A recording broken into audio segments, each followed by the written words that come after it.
finally get to meet you, man. I know, dude. It's like I don't know. It's weird. We're not behind the profile pictures on our burner accounts. Oh no, man. I don't think I post a lot of military posts on my Instagram anymore, at least not for a while. Are you You said you're in Washington. Are you like in the reserves or something, or like what are you? Security forces, I went back to it. You did what? I went back to security forces after my first time. Oh, okay. All right, dope. How's that been? Honestly, man, in some ways I liked it better my first time. Mm-hmm. Because you were in the fleet. How many guys from security forces came to you and were absolute garbage? And we don't know anything. We suck. We know absolutely zero, right? Mm-hmm. I mean, my platoon, we only had one. I'm trying to remember if we had anybody. We had one security forces guy. Shout out to Swearingen, by the way. He was pretty good, but I can't really speak to like the other platoons or whatnot. But I mean, if it's a recurring theme that you have to mention it, I imagine there's a. Well, and that's the thing, man. Like when I was there here my first time, like our sergeants were all from like the fleet law, like 2-4. And I think from one or two from 29 Palms. They really didn't do much with us, man. They just kind of felt like we just kind of wasted time here. Like Uh-huh. they didn't really care to train us, but this time it's different. Some of us came back here, and since last week, this week, been teaching mount classes, teach them how to do exterior movement, trying to show them rigs, teach them rigs. Yeah. We're trying to learn actual mount interior movement, not the security force way, the way you do if you're in the fleet with an actual rifle platoon or squad.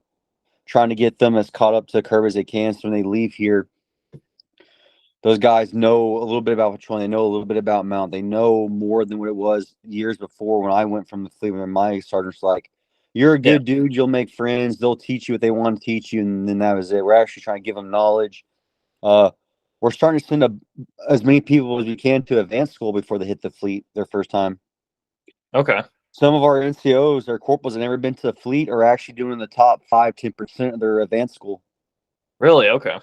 Yeah, like we had three guys in my old platoon. This guy graduated from Lejeune back in end of February, I think. And all three or four of them like in the top percentage of their class in Lejeune for advanced school. Damn, that's good. So we're trying to give them back to the fleet better than what they were than I said when I came from security forces. So it's legit. So when did you because I don't recall meeting you. Maybe we probably like crossed paths when we were like in 2-8, but like you were in golf. What years were you in with them? I got there from very beginning of 21 and most of 22. Oh, okay. I, So you I weren't I with had them. 2 years. I only had two Okay. years with the fleet. Did you so were you with them during I'm trying to think what stuff they did. Was it like the famous aliens ITX and then the Oki Yep. deployment? Yep, I was there for the ITX. I remember the aliens. That was legit pretty cool. No one I knew what was going on. Yeah, I did an episode with he was one of my junior guys, but I was already out by this point. But Leg he had like posted it about it and he'd got like his 15 minutes of fame on like social media about it. But we did an episode talking about the whole just like that whole ITX experience and then like the aliens went behind it. And it sounds like were you like in the field when that happened or were you like at the hooches or what was I your think we were at the Hooches when it happened. We were at night, of course, you had people, shower, smoke pit, playing ball when it got cooler. And we started seeing these weird lights off in the distance, and we thought it was aliens. Well, I don't know really because it was very unusual. There's no reports of. It was weird. I don't think anybody really knew really what it was. Yeah, I've heard like I remember diving into like what it could have been, and some people try to say it's like either like loom rounds from like Artie or from like some of the like the big birds you see, but it's like I've heard everybody's told me that the the lights or the aliens were up there easily like 5-10 minutes, and that's just something you don't see for like no illumination around that we know of sits there that long, and it's not. And apparently they were like stagnant in the air; they weren't really like descending Moving. down or nothing like that. And they just disappeared, I think, shortly after 5 or 10 minutes. Yeah. Loom rounds from anything, there's one like it's like a minute at most, or averages a minute before it burns out.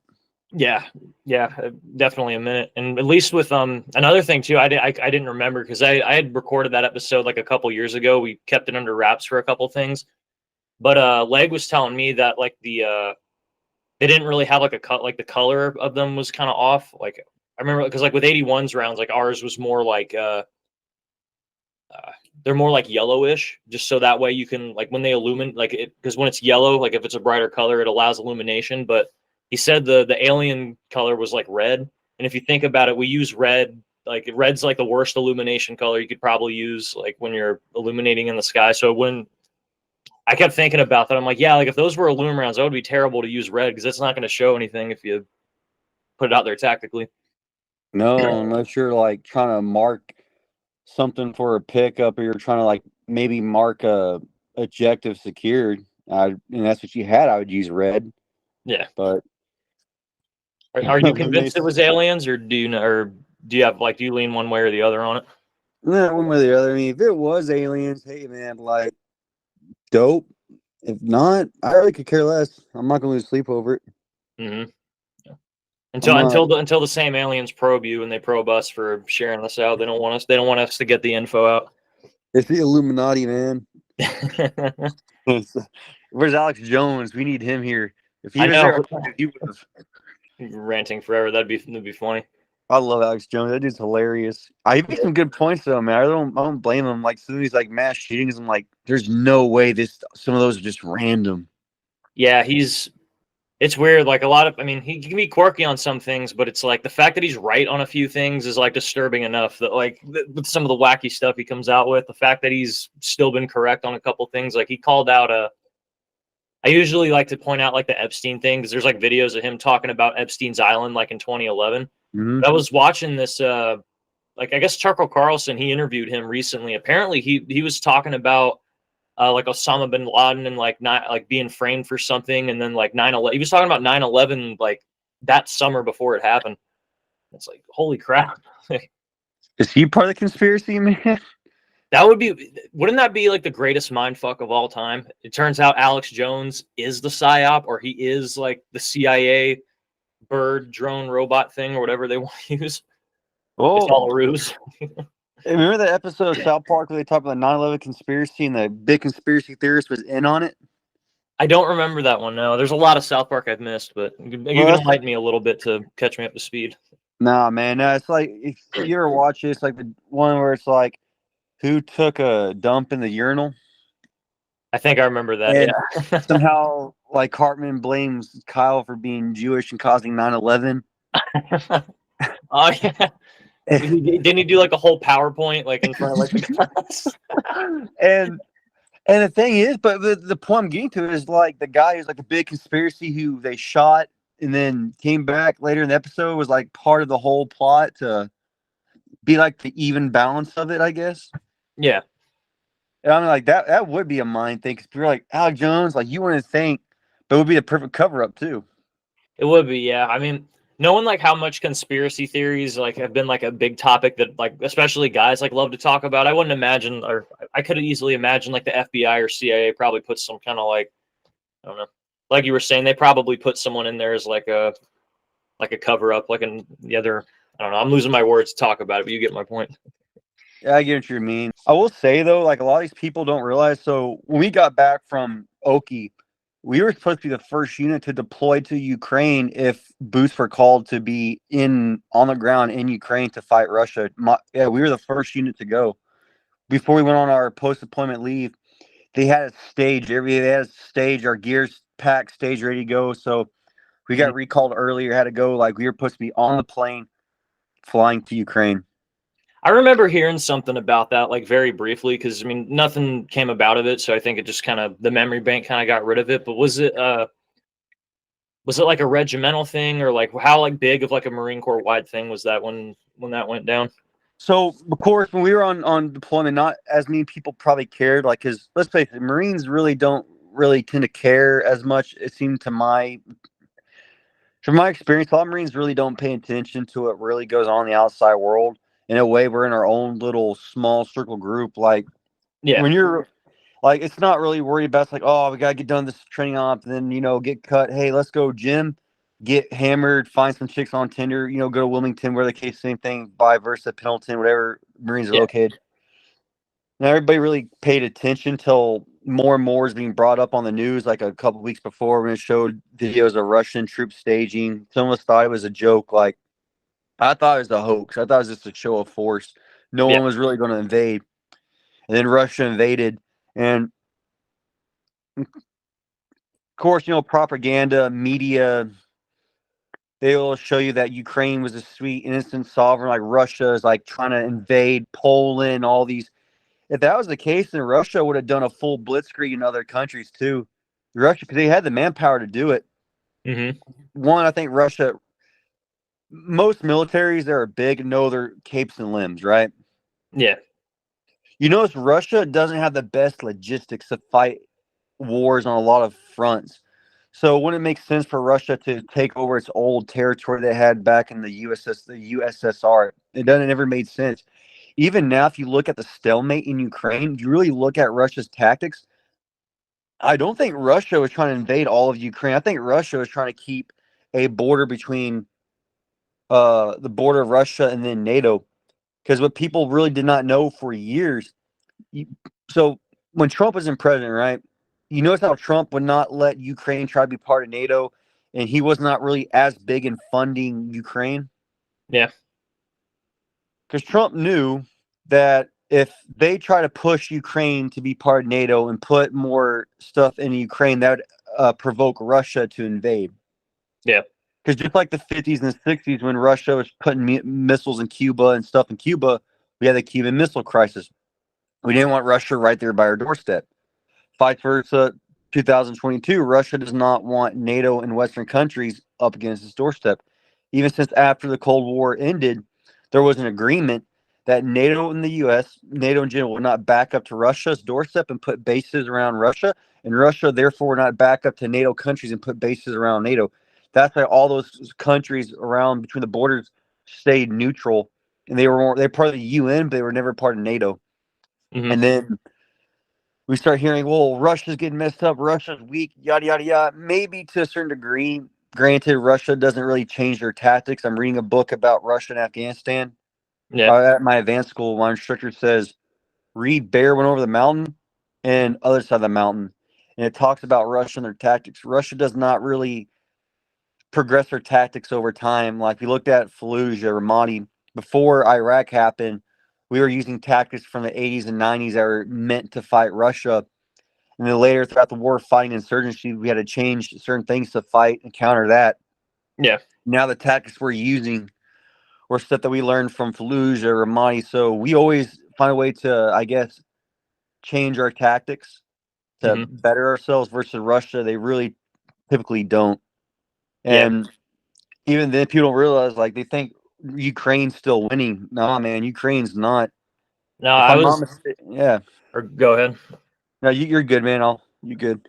No, yeah, I was listening to there's a podcast called like Popular Front. There's this Mhm. it's this British guy who runs it. He does like a lot of like warfare that's like not like reported so much, but he was talking in Ukraine. Apparently they're going through like a really bad like manpower shortage over there. I was about to say And that. and I thought that like they drafted their people. Apparently Ukraine doesn't even have like a draft. Like they had there's like a big group of like the younger generation that are like in their teens and 20s that like have just like aren't in the war because they're not being drafted, so they're not going over there. And it's weird because some of the journalists are talking about how like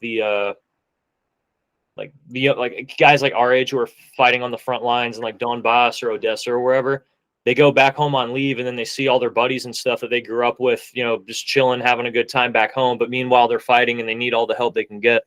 So it's this weird tear, but Zelensky doesn't want to draft people because he feels that might, cause some kind of disruption or make him more unpopular or something. So a lot of people don't consider that. But then again, Russia's been like, we send over Ukraine a few jabs and like we just Ukraine wipes out all of Russia's tanks. So I don't know. It's an interesting dynamic. I didn't really think it would go this far deep when it started. So, well, actually, contrary to belief, our M1 Abrams are being knocked out by Russian anti-tank armor. Right now, Russia is thanking us because Russian soldiers are getting bonuses for knocking out American tanks and Oh, even other really? tanks. Yeah, Russia's been trying to blow. They've been doing it too. Hmm. So don't get mistaken there.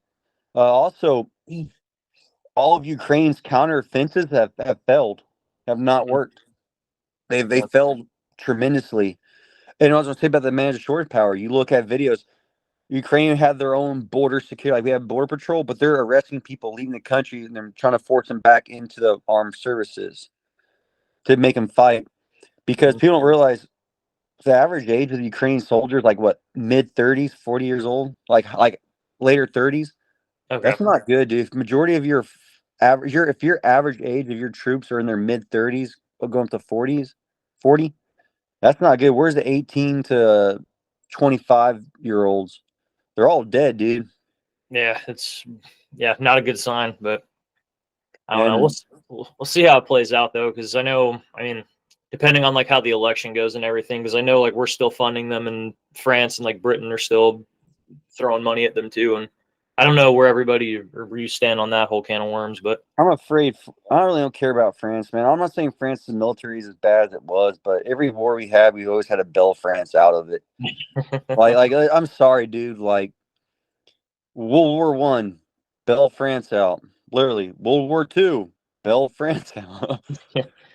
Even yeah, Vietnam, before we went in there, France got wiped out of Vietnam. Then we went into Vietnam, we got wiped out too. But it's a very weird relationship we have with them, because it's like, we definitely can flex that, but I just feel like at the same time, France is kind of like holding it over our head. Like, yeah, like we helped you guys, win your independence. So it's like we have it's to, true.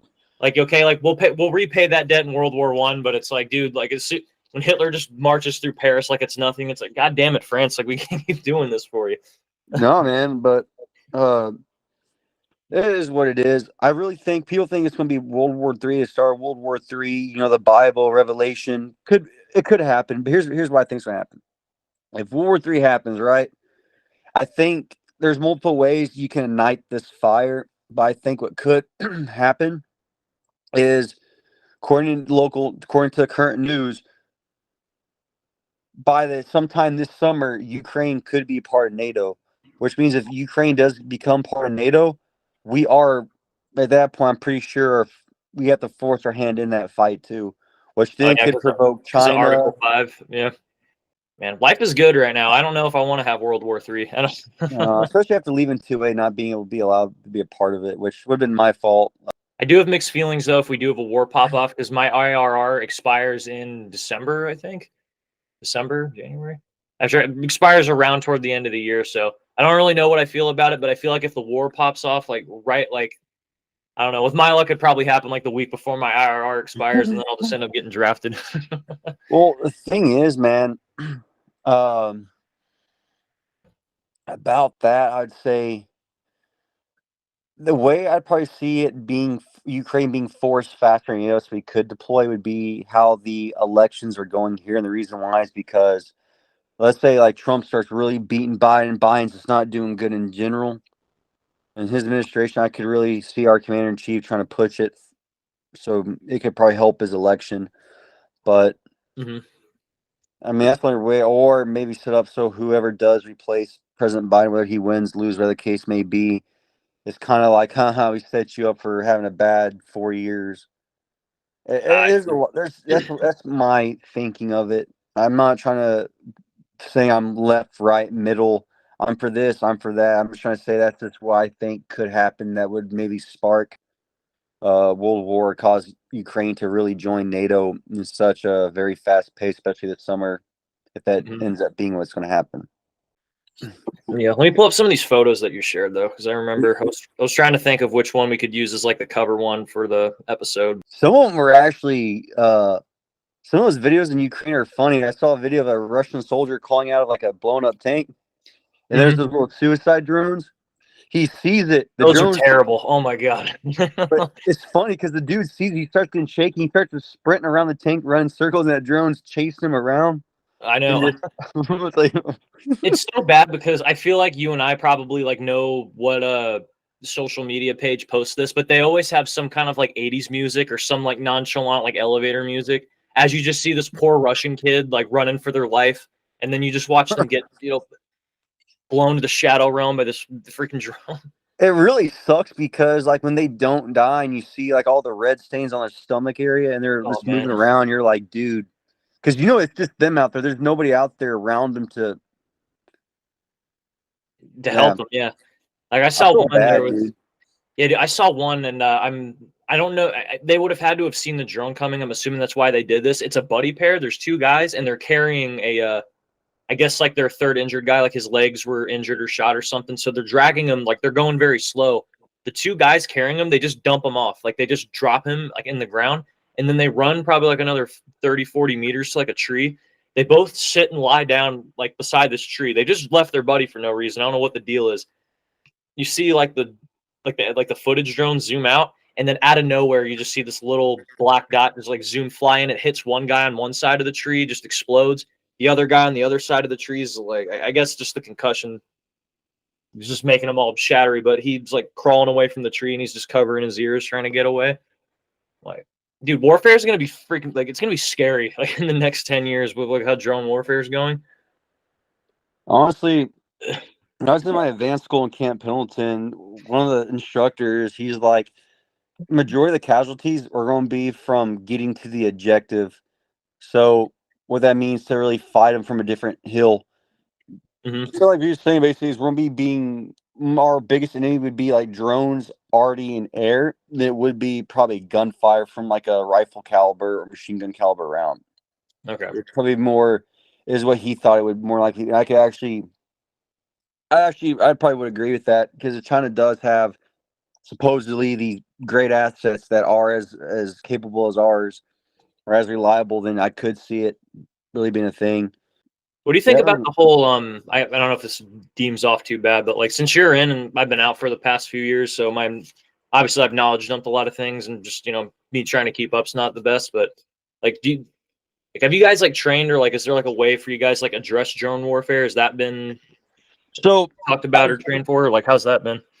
so when I got back from my advanced school, and I'm getting to I guess, but I was trying to teach the guys a camouflage class because the first 5-6 years of my career, since I was a little private boot in SOI West Coast, I had an instructor told me, yeah, you grab black ink and you put it in your eyes, like coon eyes. Uh-huh. No, that's not what you do because that really like highlights Yeah, your when you eyes, open right? the white just yeah, stands out. I did that for years, right? Granted, that's where I go to advanced school. And they said, dude, you're an absolute retard. I really didn't know because I was taught that when I was a private. My instructor taught me that, so I always did that, not really thinking about it. Yeah. And then I was teaching a camouflage class how to actually properly camouflage your face, how to properly camouflage your gear, how to properly camouflage. And one of my guys was telling, hey, well, why aren't you teaching overhead drones? And turns out they have these like you can grab a tarp and a thermal blanket or make like a thermal blanket and put your tarp over it, and it's supposed to uh, conceal your body heat. So a lot of these drones that can detect body heat, Mm-hmm. put it over yourself, and it kills out your body heat, or it blocks it out from being detected from drones above you. Okay. That's interesting. So I'd say for answer your question, simple, it'd be the heating blanket or whatever. Probably just Yeah. putting the tarp and then put it over you, or find ways how to make it and then put over your position. Okay. Yeah. I guess it does answer my question. That's one of the ways. I just didn't know if there's like if it's starting to be like taught to like the like for like doctrine or anything like that, or they're starting to like if they're not dissing astrals, what's the word I'm thinking? I don't know, like just new tactics like Immediate, they're starting to teach immediate people like action. do again or say again. Immediate action. Yeah, like stuff like that. Like how to like if we see a drone, like do you shoot at it, or if there's new equipment coming out to like counter drones or stuff like that. Like I don't know if the Marine Corps has gotten like big into that or anything like that. Not maybe the fleet probably would. I haven't been in the fleet since like very late 22, Yeah. so I wouldn't know. I'd hope they would be if at least discussing it. Turns out, according to our master sergeant here in the next future, they see he told us let's say by 2026 or seven, if you don't have text on your rifle, there could be a reason for that. Hmm. Okay. He's telling me some. So I guess it goes along that borderline if that makes sense. That parallel line where of if it's considered to be a big concern, I think it should be addressed more. Because regardless, Iran's going to have some similar to what Russia, China's going to be trying to do the same thing because how cheap, affordable, and how effective it is. Hmm. Even then, if you're in an armored vehicle, yeah, it can drop a 60 more round on. It depends on what it is. It may not penetrate, but it's definitely after so many rounds going to mess up a tank, the guys in the system. Yeah. Like you were already right. So if you can fire a bunch of 81 shells around the tank and maybe have one hit the tank or not. But if it's in the vicinity of an armored vehicle, even if a round does not penetrate or hit the actual vehicle itself, all that concussion around probably still can go through the vehicle and mess up the crew inside of it. Hmm. Depends on how armored it is. Yeah. So I was told that too. Um, uh, I don't know, man. Like, I have to actually really ask somebody if they're actually practicing for countering drones in the fleet. If not, I'd actually kind of be shocked in some ways because that is technically a new threat that we never seen before, and Yeah. seeing now, especially in like Ukraine. I don't know about Israel and Hamas. I don't know if they've been using a lot of those drone tactics like that, but No, yeah. I could see Hamas doing something like that, just being kind of like the backwater terror group that they are, or even Israel for that matter. It wouldn't surprise me. But to go a couple steps back now that I'm thinking about it, because you mentioned you don't put black cami paint around your eyes. Since you're more correct, maybe it's just a shading. You are gingerly, right? You are a ginger. I'm soulless, dude. That's how ginger I am. All right. So do you have to play it? Do you have to consider how well you apply your brown part of the cami paint when you? No. Is it, So when I was in my advanced school, have you ever been to Camp Pendleton before? no, I have not. So I guess it really just depends. Our instructor told us that for Pendleton, especially, you want to use a brown base. Okay. So I'd actually use a brown base, and I'd do mainly stripes. And I'd put green stripes kind of down, Hmm. like maybe 3 here and 2 here. Feel my neck. Hmm. And I grab black and I put a little bit right here. I put black here and I do black right around here. And that's all I need. Okay. Now Uh, I do. So, because you mentioned a couple times that you were on the West Coast, and you said you went to West Coast SOI, right? when I was a PFC private, yep, I was West Coast. Okay, so I need to settle this debate. So I have two roommates who were West Coast Marines as well. So they were like I was on the East Coast my entire career. They were on the West Coast their entire career. Which place is the worst place to hike? East Coast or West Coast? Yeah. So if you're in the Lejeune tree line through the very thick thorn bushes, vegetation, swamp, water, trash, Yes. trash. Amen. Overall, a lot of you Marines don't know unless they've been to Pendleton before. The hills suck, especially at SOI when you do the Horno Canyon and the Horno Shelf. Yep. Dude, it's bad. Like Yep. them hills, like legit, like destroy your legs, and they suck. And they don't get easier for some reason. They never get easier, no matter how much you work out, no matter how much you sprint up them. They are just as bad as they were the first time you went there. Yep. Plus, they're so slick with rocks and gravel, dude. You feel like sometimes you're slipping and falling back down, trying to go up it. Yeah, my, So my roommate Josh, he talks about that a lot. He always has a bunch of Camp Horno stories. Horno's trash, dude. Like that whole like Mateo has some nasty ones out there, but not near as bad as like Horno. What we'll say though about Pendleton that sucks is they have some fat, nasty looking tarantulas, dude. I mean, like I'm a big dude, like my palm size tarantula, Really? Okay. and they can be everywhere too, dude. Around your campsite, around your bivouac, some nice sized black widows out there. God bless, dude. I don't know about that. That's Like they're especially when I went through there was that storm that went through Mexico and it pushed I guess a lot of tarantulas their season they pushed a lot of them up there and they were coming out everywhere. man. I dug into a tarantula's nest before actually. You Philip dug in. sandbag. Wait, so like you just you put your e-tool in there and then it just pops out spiders everywhere? Is that how it was? So I know it was, cause I think it was a female because the way it looked like it had its hole in the ground. I was told go dig over here. So I'm like okay, and we're doing O&D for our fleas. And I go to the very far left of this line to the I guess the front of it to the Yeah. I go up to the very far left of the defense. I start, filling up sandbags. My third scoop, I turn back and I look around. Didn't see it before. Is a big, fat, brown tarantula the size of my hand looking straight at me. God. I looked at it. It looked at me and it crawled in a hole probably about this big and disappeared. And then they said, "Hey, like you're taking fire, about to be overran. Retreat, retreat." I'm like, "Say less." I threw my sandbags away, Yeah, didn't I pack was about them. to say, yeah, I think I'll retreat too. This is I started sprinting down that hill. They had to put a casualty on my back and firemen carry him down the hill. And we had to go across a 400 or 500 meter yard open field up to another rocky hill behind us. yeah. But yeah, Yeah, big fireman old carrying somebody is a small price to pay, I think, to get away from one of those tarantulas. Oh yeah, I'm fine with that. Good, hey, good PT, man. Get out on the field, getting that gains in. Hey, good for us, man. Um, I will say this though, man. Uh, I have a buddy. He just graduated IULC in Yeah, Lejeune. He never been to Lejeune before. He's like, I hate Lejeune. Lejeune sucks. The Gizra is the worst. it's always weird because like I'm in this weird dilemma because one of my roommates he was in a similar spot. Like he went to I don't think he went to his advanced school out in Lejeune, but he went to Lejeune for something when he was in the reserves.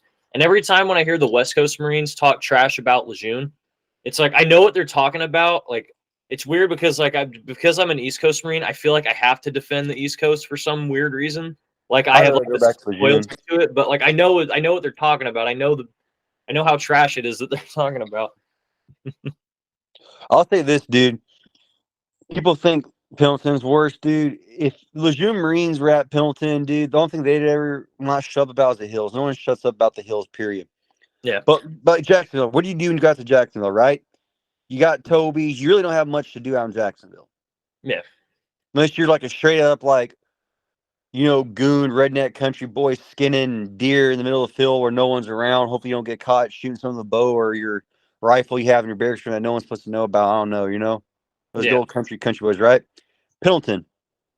No matter where you leave, there's Oceanside, San Clemente, there's food places everywhere, there's beaches, there's a college, there's more to do and blow your money on than just Toby's and Platinums in Lejeune.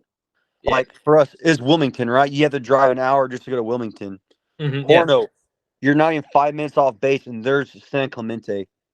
You're not an hour away from LA.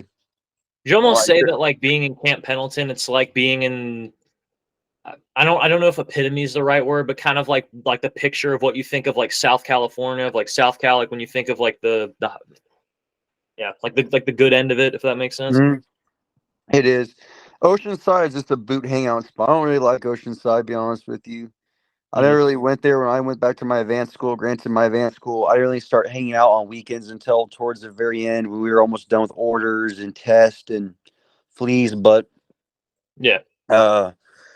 Lejeune, man, but it's weird too. Can you look at like Marines? Like first, you're like, we were out there, and so many people do. In August and July at Camp Pendleton, right? It's 78, 81, 82 degrees, dry, Okay. nice ocean breeze, dude. Right now, if we were in Lejeune, you would hate your life.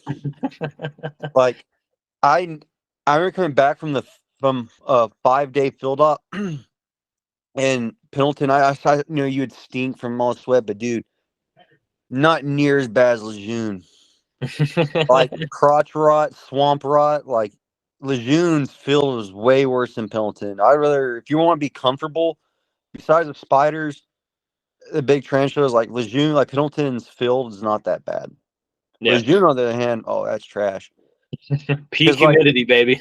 oh, dude, because like in the summertime, you can't even sleep in anything. Maybe your little bivy sack just to keep the bugs off. Even then, somehow the bugs find a way in your bivy sack to chew you up.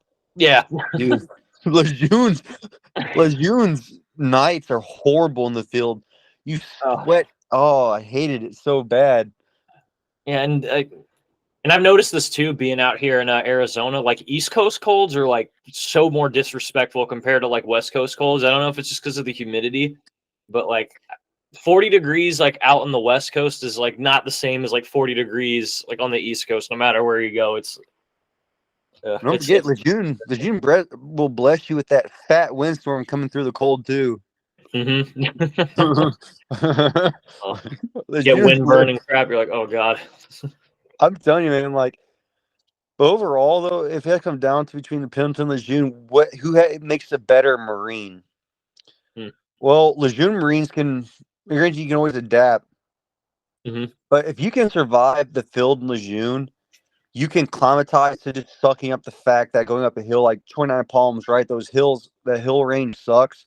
But a lot of Lejeune Marines, after a while, will suck. They can adapt and end up doing it.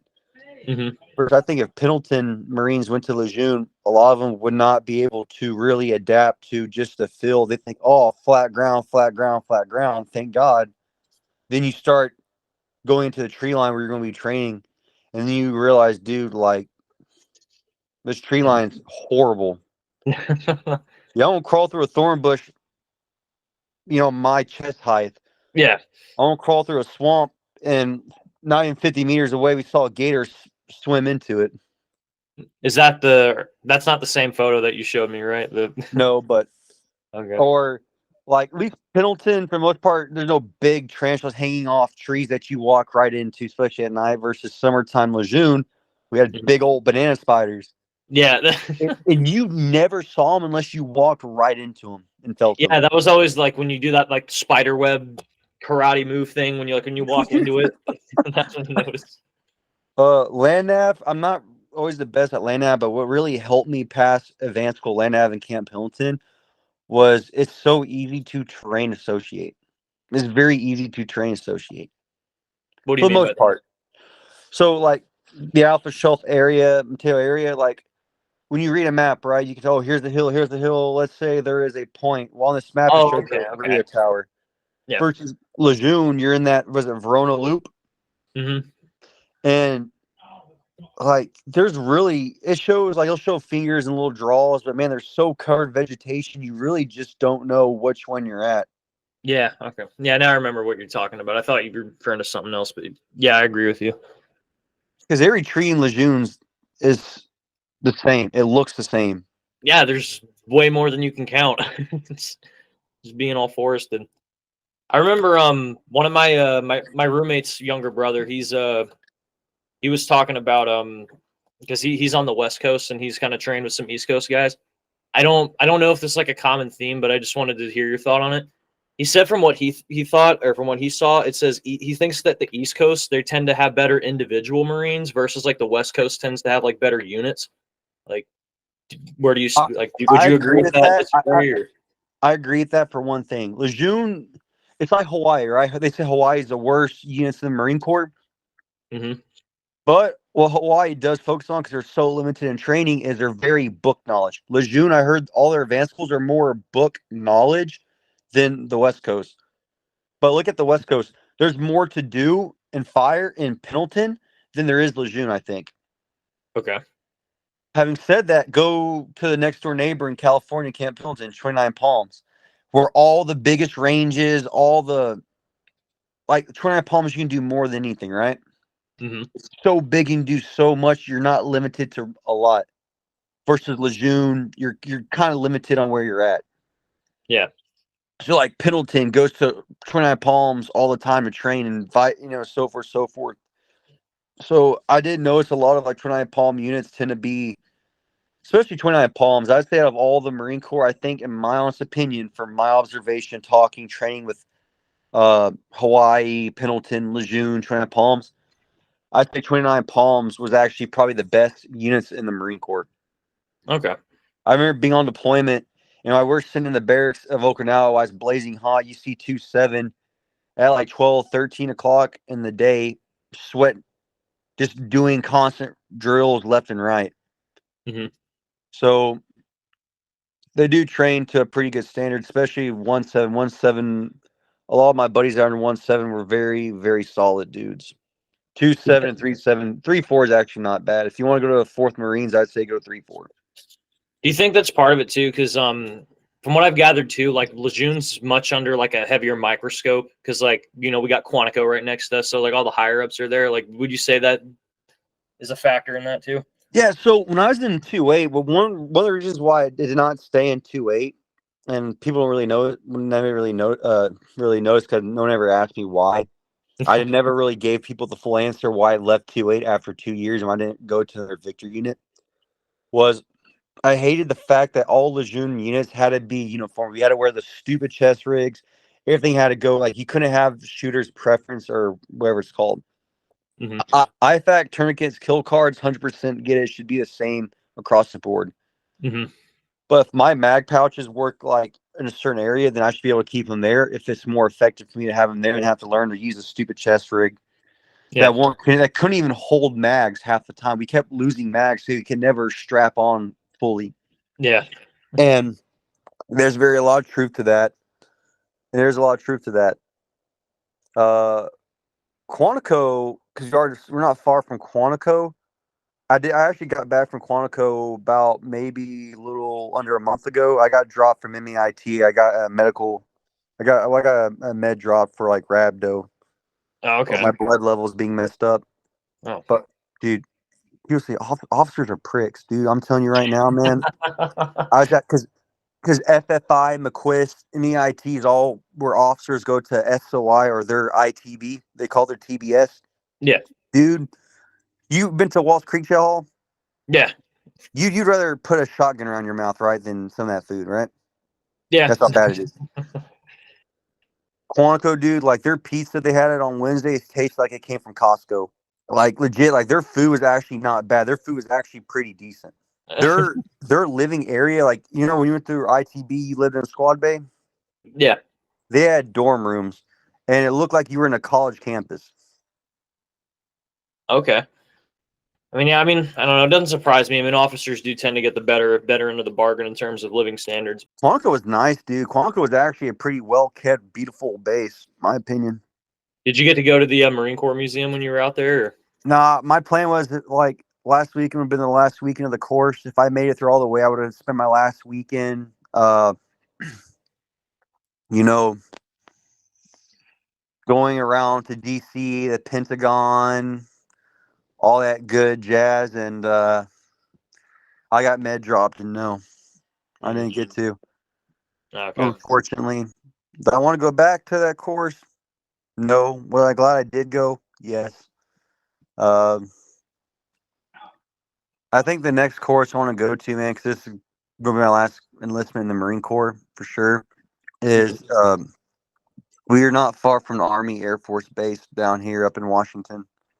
Yeah. And they're allowing Marines to go to a Air Force leadership course that's 7 weeks. Hmm. So I want to go to Air Force leadership school and kind of maybe see something from a different branch.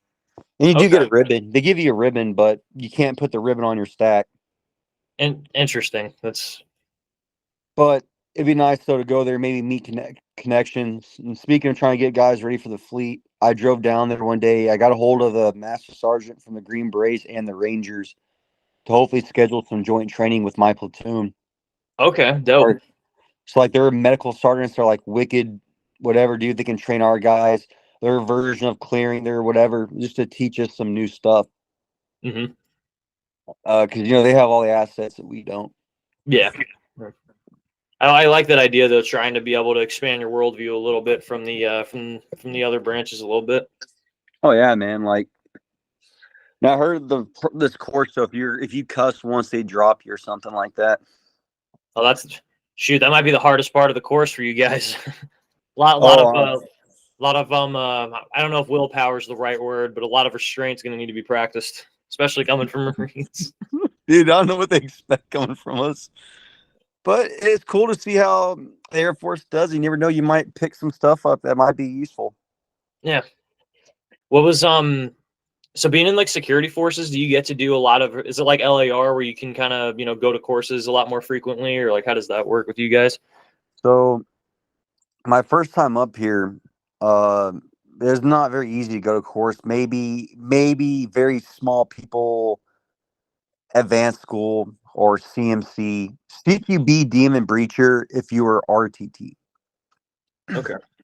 But now, like advanced school, ISOLC, IULC, MAIT, FFI, McQuist, uh, FWIC, when Marine Corps had FWIC, they got rid of FWIC last year. CMC, CMT, like we have a bunch of schools we get to go to actually. Hell yeah. We can put in for. If I had to go to another course, but I don't think they'll let me because there's no need to send me. But I'd love to go to Method of Entry or Breacher School. I'd love to do that.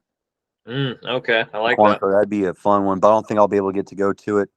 Hmm. CQB would be cool. You shoot a lot, but at the end of the day, the CQB, the stuff they're teaching you at that schoolhouse, does not is not applicable to the fleet or actual interior tactics in a mountain environment. Hmm. Certain things I really disagree with because I've seen people use those tactics before, and they'll do something stupid like we were down at JBLM training. And this one group would pull up in their armored vehicle, and they'd park their armored vehicle right there in front of the house they're supposed to be going into. Oh, like a SWAT team kind of thing, or like? Yeah, but if you're an actual enemy environment, if you're an actual enemy, dude, I'm dropping a frag or two from the second window down at your vehicle, or I'm taking pop shots at you, and Yeah, that's so obvious. Like if you just roll up like that. or I remember one day when I was a little Lance Corporal, this was years ago, but the group that was up here, those guys that thought they were high speed, they'd all stack up in like a 4, 5, 6, 8-man line, like a Ranger file, like close to each other, and they'd be like gliding to the objective, and they had that guy with the little breacher shield. I'm sitting there going, dude, if I was a crew served ME weapon, I would have mowed y'all down right there. Like, do what the fleet does. Get in a diamond shape or a wedge, spread out, and when you're making movement to an objective or another building, you just run, man. Like, get out of that street, get out of that danger, get out of the open area, dude. Yeah. That's the least amount. That's a place you don't want to spend the most time in. Hmm. Is in the middle of the open, outside of the building. That's the worst place you can be. Yeah, hands down. Don't get me wrong, it's a cool school. You can shoot a lot, dude. You do a lot of shooting. I think like one day, I think for just straight pistol, everybody gets like 500 rounds per day or something like that. Oh hell yeah! And Take then, take advantage of that free ammo right there. oh, dude, yeah, they go through pistols at that course like crazy because they're shooting them so many times, dude. Hmm. DM school would be cool because we have no more sniper school unless you're recon or MARSOC. Hmm. Breacher, out of all those schools, I think Breacher would be the most useful if you had to go to the fleet. Granted, they don't teach you how to breach wire. They teach you how to breach like doors, holes in walls, stuff like that, or like blow a hole in the wall, but that's about it. Okay. All right. My creative gears are turning a little bit, but if like assuming obviously if you don't know it exists, but if you had to create your own course, it could be for anything in the Marine Corps to teach. Like anything that you could add your own kind of course, what would it be? Oh, that's a tough one, man. Yeah. Gotta add a little fun into it. I like this came up from the top of my head. You got me thinking because I used to think of a bunch right off the bat. Like, man, that's so cool. Yeah, I think that was really much of a necessary. What about an actual? No, we have raid leaders.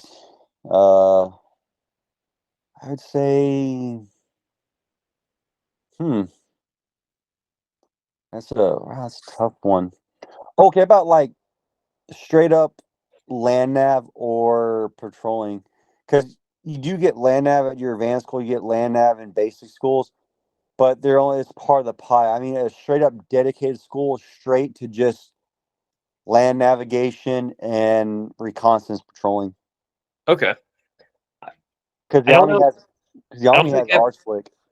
they have what? They have that school in Georgia called RSLIC.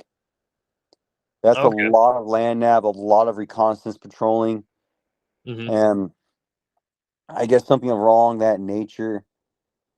But Hmm. It wouldn't surprise me if the Marine Corps, even some of like the other branches, like have something like that.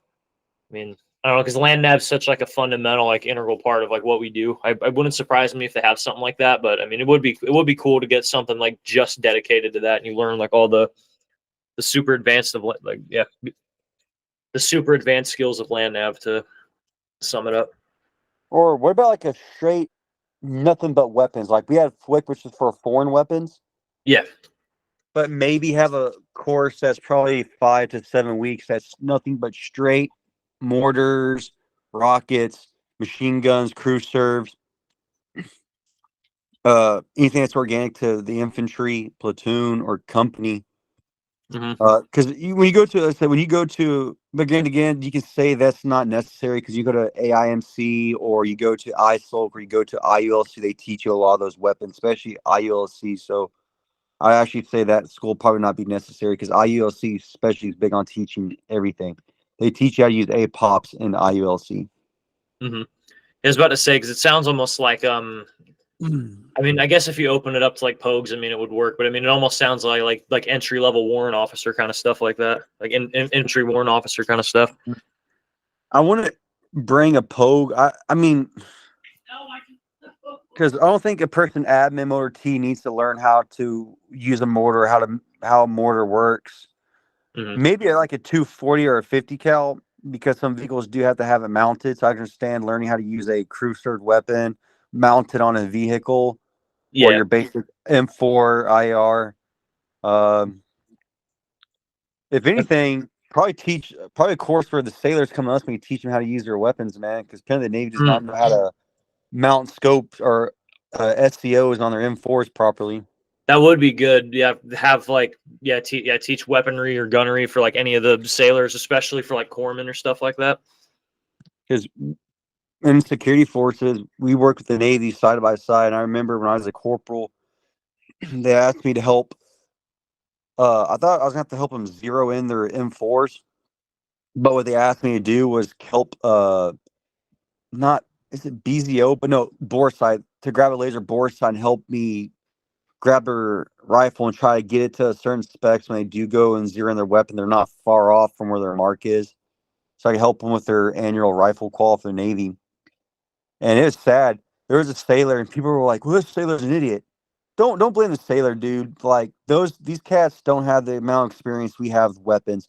They don't teach them that in depth like we are taught.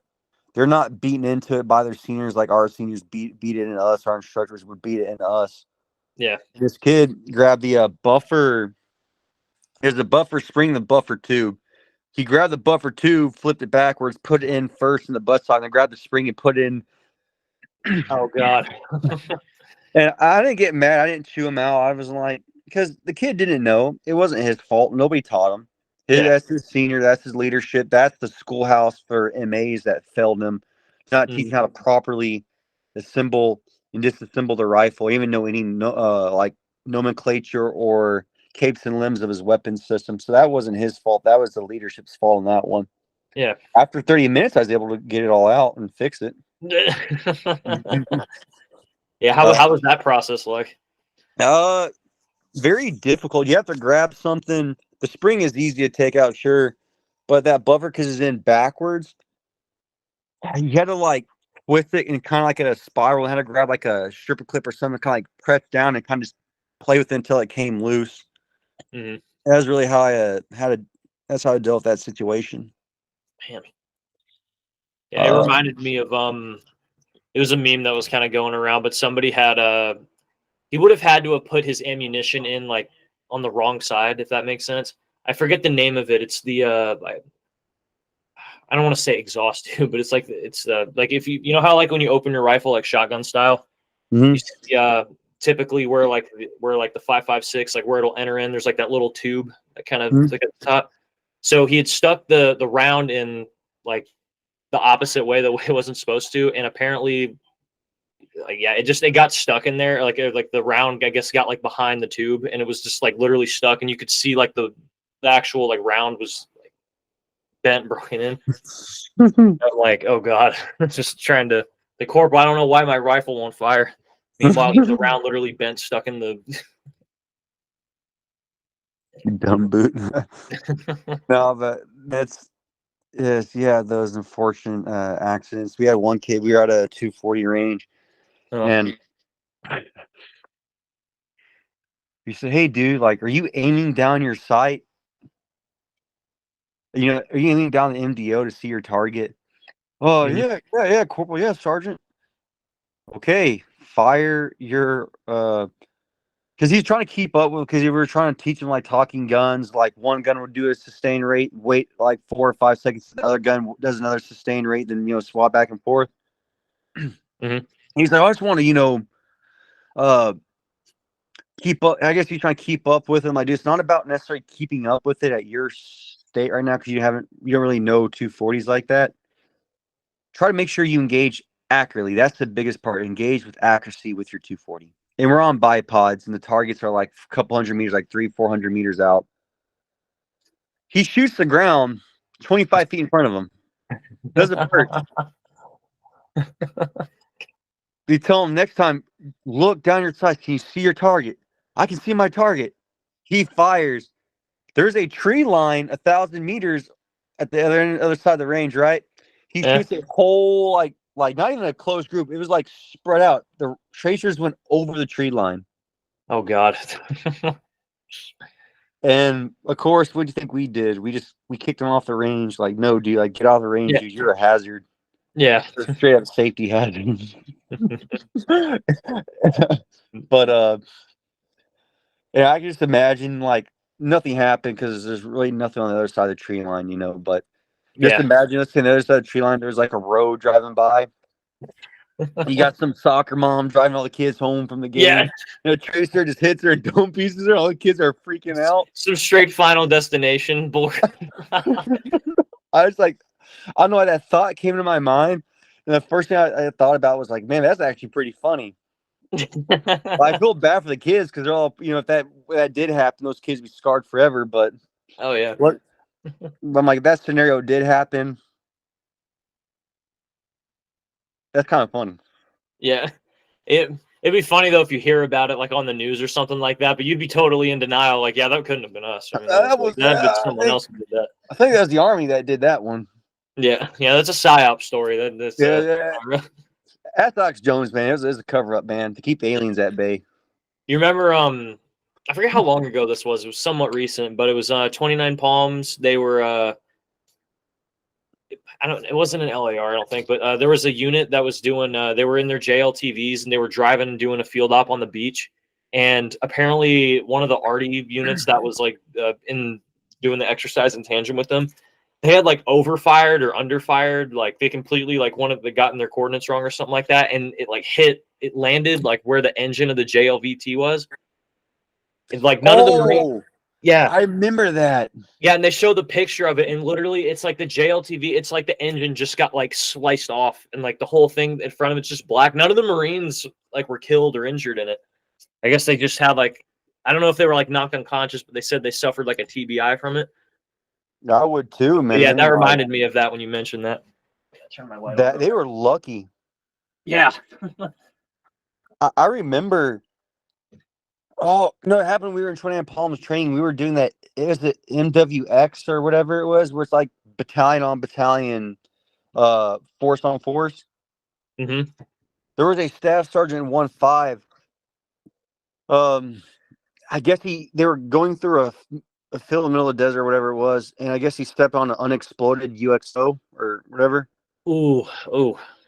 I remember that one. I don't think he died. I talked to a staff sergeant who I went to the schoolhouse with in security force my second time. He said, yeah, that dude didn't die. He was fine. He just got injured and they took him out of the thing. Was that maybe I missed it when you were talking about it? Was that the same ITX that you were when you were in 2-8 with? Was that same one? Yeah, I remember that breaking out. That was like, I just remember thinking about that. If we know that there's unexploded ordnance out here, it's like, why are we why are they having 2-8 do that right now? Like, why are they having anybody do that right now? It's beyond me. The thing is, like, imagine being a staff sergeant going to Iraq, Afghanistan, nothing happens to you, then you get hurt by stepping on a UXO in 29 Palms. I hate to say that, but no, but it's true though. I mean, it's like I'd be Yeah, I mean, like if it happens in Iraq or Afghanistan, you get a Purple Heart, you get, good rating on your VA disability. It happens in California and you just get made fun of by all your peers. You're like, you get nothing from it. Yeah. I mean, there's some fun stories. I remember we were, so you remember like when the fleet, you would do certain classes, like 101 days of summer? Mm-hmm. Like they tell you a scenario happened, like, so there's this Lance Corporal, driving his motorcycle going like 60 miles to 100 miles an hour, falling right behind an ambulance. Yeah. The ambulance slammed their brake, and he slammed in the back of the ambulance and died. Oh, he And I'm died. like, well, that's what we were reading on 101 Days of Summer when I was in Lejeune 2-8. We were doing like it with a platoon. Yeah. I'm just like, that's sad. But the funny part about it was the reason why he died because he slammed in the back of the ambulance. Of all the things, that's You don't so need to say anymore, ironic. and we already know what's fun. I don't know why. Like, man, like people, my mom. How do you guys find this funny? I don't know. That's one thing I always liked about the Marine Corps over the Army, the Navy, because the Navy's very woke. Like the Navy is very sensitive. Yeah, they're I met some very sensitive people in the Navy, yeah. and that will rat you out for sure. But the Marine Corps overall, man, as a branch, just like this is It's humor's normal. it's the blue collar blanch. It's the blue collar branch of the military is what it is. It's like we don't have an HR department. We don't have safe spaces. It's like, yeah, we're not. I mean, obviously, I mean, people can complain about, if it's getting there or whatnot, but we're not exactly like a red tape bureaucracy per se, like the Army or the Navy is. So the Army's, I want to go in the Army next enlistment. I do because of the schools and the opportunities there. Okay. Like if you go Ranger, Green Beret, PsyOps, EOD, even they're actually like, dude, those dudes are legit. Like some of the coolest dudes you'll ever meet. Mm-hmm. They're the best, and there are some good units in the Army. Like 10th Mountain Division are very good at what they do. Yeah. But like regular big Army, man, like the leadership, the way I see people interact, I'm just like, how, man? It Yeah. was a complete like different shocker slap in the face. It was because my uncle, when he was in the Army, he told me it was a dog and pony show. Of course, even guys in the Marine Corps in the 80s and 90s says it's a dog and pony show. Like when we were in, that never changed throughout the whole military. It's a dog and pony show. All dressing pretty and stand attention when you need to for certain people. Then when they walk away, you go back to the gaggle bunch that you were. Yeah. But now I'm just like, how, man? Like, I understand, like, there's a certain way. Like, I don't talk to one of my new guys when they mess up like I used to when I was a Lance Corporal. I used Mm-hmm. to get on with somebody I had changed. I've grown up. I've realized there's better ways. But Yeah. some of the Army guys, I'm just like, dude, why don't you, like, correct this dude? And we can't. Oh, why don't you want to correct this dude? Oh, maybe, because, you don't understand if, like, me as a person of a different color. I'm like, dude, your color should not matter. Mm-hmm. Like, when somebody messes up, yeah, I understand, like, handling it in a tactful manner. Like, does a punishment fit the crime? Yeah. You can't just let them slip away with it like that. Yeah. I understand, like, all this right here, like, does not give you an excuse to have a type of way or act a type of way that you want, just whenever. Mm-hmm. In the day, like, while you are there, you don't have to re-enlist, you don't have to like it. At least have some sort of a care to get it done. Yeah. It's That's like, I mean, you're still wearing the uniform, so, at least, and adhere to it while you're there. while you're in the Army, dude, like, yeah, you could say guys in the Army like this and that, dude. But if I was in the Army, because the schools, they have more schools than we do. That I'd be makes trying to, sense. I'd be trying to go to those schools, man, as many of those schools as I could. Like What Airborne School, Air Assault, RSLIC, their advanced schools. okay. I'd be trying Yeah, to I go was just through about all to those ask what kind of programs. what different schools do they all have that we don't, but Airborne would be cool. There's no need for us to go to Airborne, but it would just be nice to do it. mm, Air Assault would be cool. They still have a sniper school in the Army, so if you want to become a sniper, if the Marine Corps, since we got rid of our sniper school, mm, uh, go in the Army. They still have a sniper school, and a lot of doctrines and stuff really come from the Army. So you're really not learning something worse. You're just going to be learning the same thing. You're learning the same field craft. They might have a different name for it, but you're still be learning the same field craft as you would going to yeah. another school.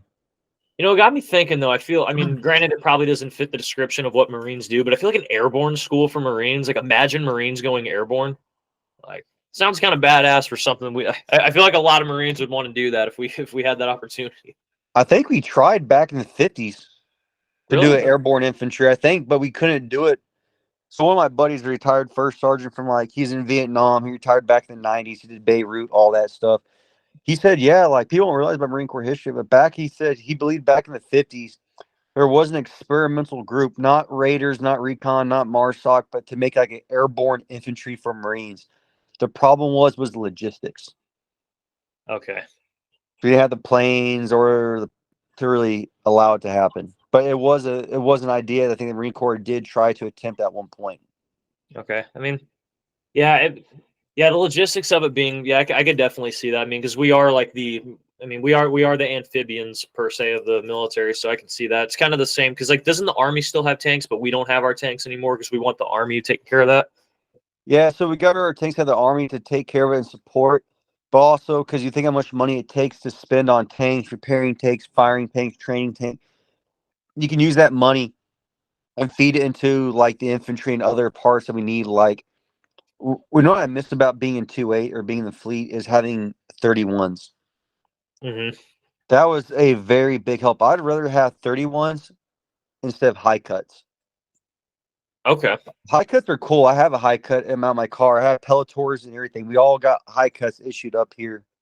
Yeah. And I got Pelletors. I have all the Pelletor comic equipment that goes with it.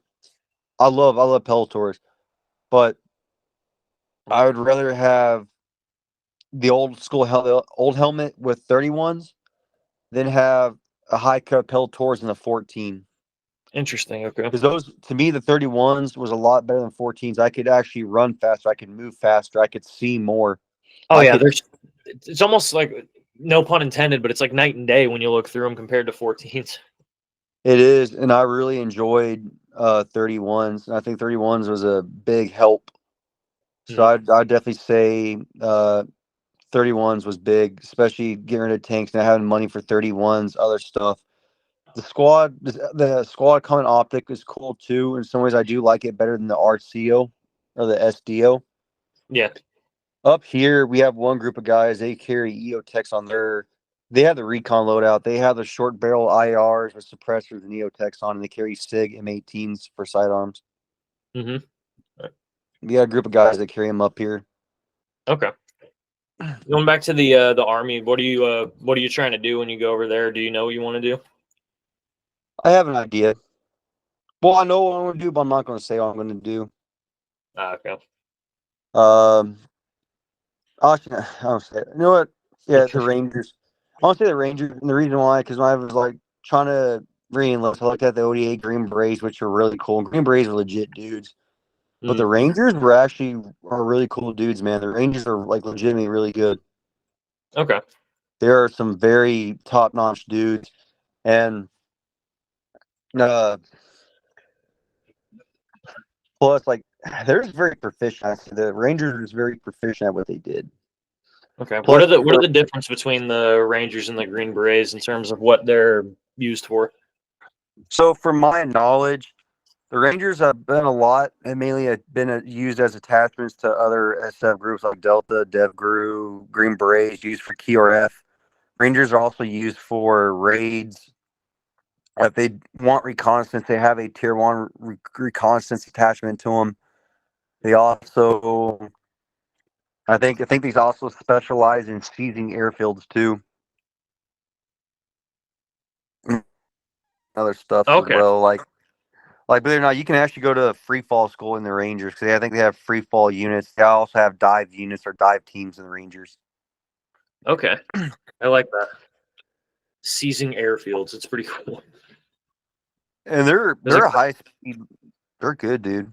The Rangers are legit. Green Berets are cool too, and I probably wouldn't have to go that route because of my rank and age. But Mm. I would say the Green Beret route or try the Ranger route. But let's say I couldn't do any of that for whatever reason. God forbid it suck. Sure, no harm, no foul.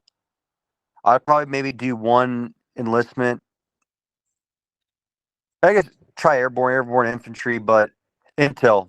Go. That's one thing about the Army I highly recommend if people don't realize you want to be good at intel, go in the Army because intel in the Army can actually offer you a door open to another entity that's a tier one unit that's only takes from intel people in the Army. So if you want to do counter intel, anything the Marine Corps has, you can go to the Army, do it. And if you want to do something above that level, there's a group that, to my knowledge, they only take people from Army intel. Okay. That's like a Oh, supplement. So yeah. yeah. So yeah, basically like a what's the phrase? Like a stepping stone way or like a gateway into knowing the right people. Mm-hmm. When I actually went down to J. Bill to make those connections with different units. I actually wanted to make a connection with a sniper unit in one of their infantry battalions down there, but I was not able to. Mm-hmm. Um,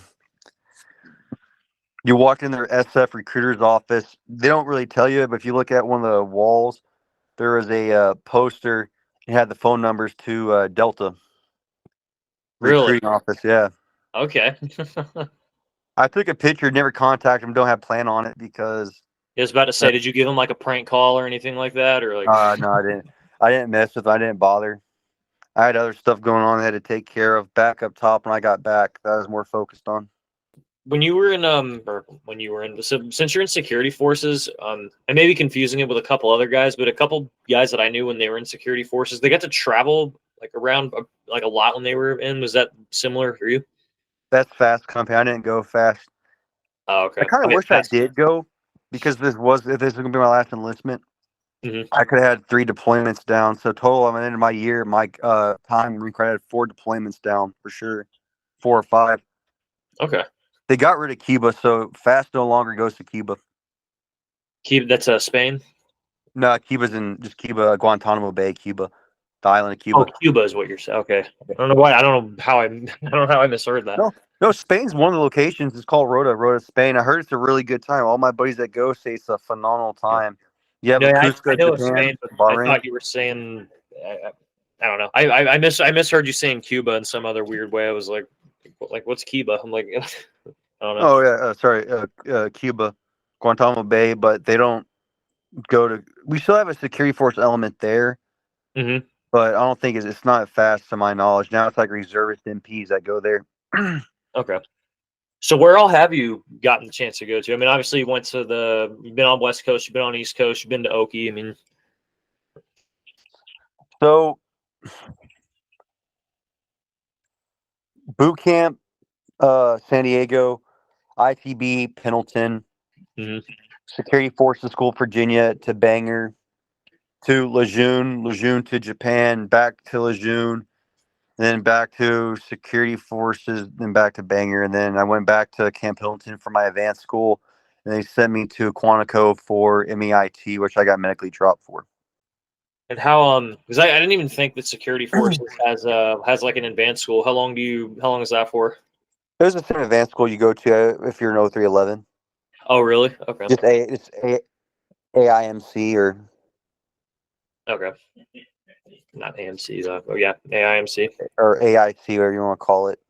Oh yeah, that's pretty Yeah, cool. that's where I went to.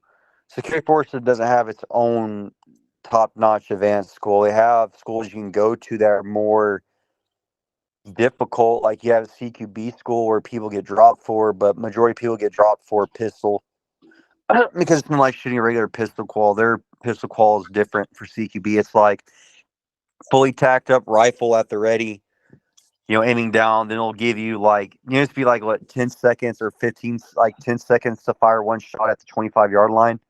Mm-hmm. Well, now it's like 5 seconds, 2 shots at the 25-yard line, fully tacked up rifle and everything. Okay. They'll move you up to like the 15-yard line, 3.5 seconds, 2 shots.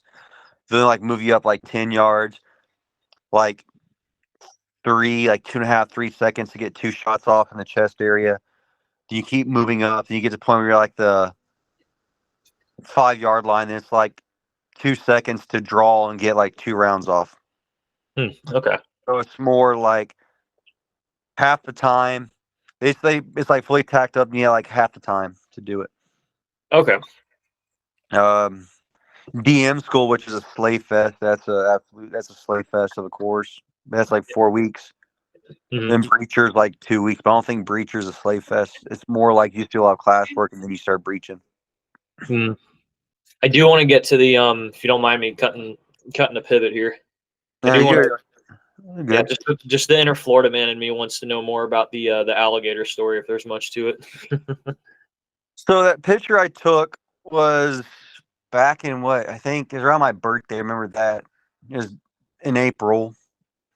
It's Friday, so we're all waiting to get cut. We're all just waiting to get cut. It's hot. It's starting to get humid, sunny. Well, people start gathering around the back of the barracks. So there's like the CP, and the beer starts getting out there by a hitbox out there, and like, what's that? What's that? I'm like, so I walk over there and I see a gator. We see a gator laying in the back, and I remember a lot of us wanted, or some people want to go and try to grab it and wrestle it and try to catch it. Hell yeah, And real goon stuff right here. Of course, the higher ups will say, "No, get away from it, else you're getting in big trouble. You can't touch them or hurt them." Mm.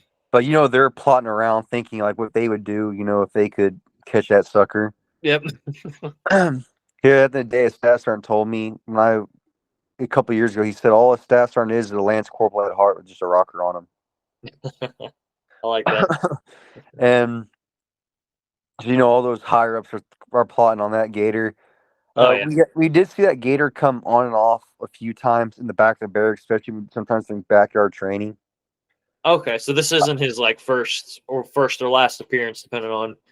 I remember one guy told me, I think his name was Melton. Belton. He told me that back in the day when he was new in golf company, there used to be a couch in one of those back little ponds behind the barracks. Mm-hmm. And I guess like that gator would sometimes come in and out of that pond.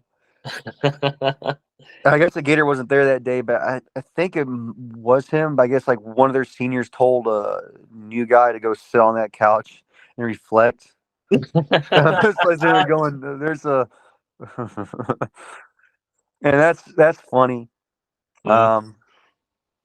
Yeah, that's the only time I saw that gator. Of course, you got some little mini baby ones, some little ones out in the field around the other side of the base, but I saw more copperheads surprisingly than anything. I thought I'd see a lot of moccasins out there. Nah, man, I saw more copperheads. Did you have any other than just like running into them? Did you have like any like? I mean, I know you talked about like the tarantulas a little bit on the West Coast, but like, did you have any like up close and personal wildlife stories on the East Coast? I remember when I was doing MAI, and we were right towards the end of MAI to get the tan tab. We're at, you know where 2-6 is at? Not off the top of my head, no. So 2-6 was gone, so he's in their Barrett quad area for our area. We're using that quad area, and we move our main packs, right? Mm-hmm. As soon as we move our main pack, there's a copperhead right there at the bottom of it. Really? There's a copperhead right there above the main pack.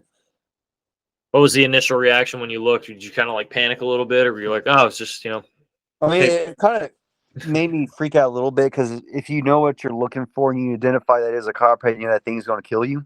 Yeah." But then we just grabbed one of those moga Jews and we smashed his head in. Oh yeah. He killed it right there. That's one thing I could remember besides running into big old banana spiders out in the field. Mm-hmm. That's all I could think of. Did you keep any, or did you or like any of your buddies keep any like war, like I don't want to say war trophies per se, but did you guys like ever collect like souvenirs or ever like desecrate like their body or anything after you kill them or stuff like that? No, but security forces when I was a boot, like people were known for doing stuff with the seagulls up here. Really? Okay. I know, like I didn't do it. None of my peer dropped it, but like our seniors, some of our seniors told us. Yeah, I remember one day we grabbed some razor blades.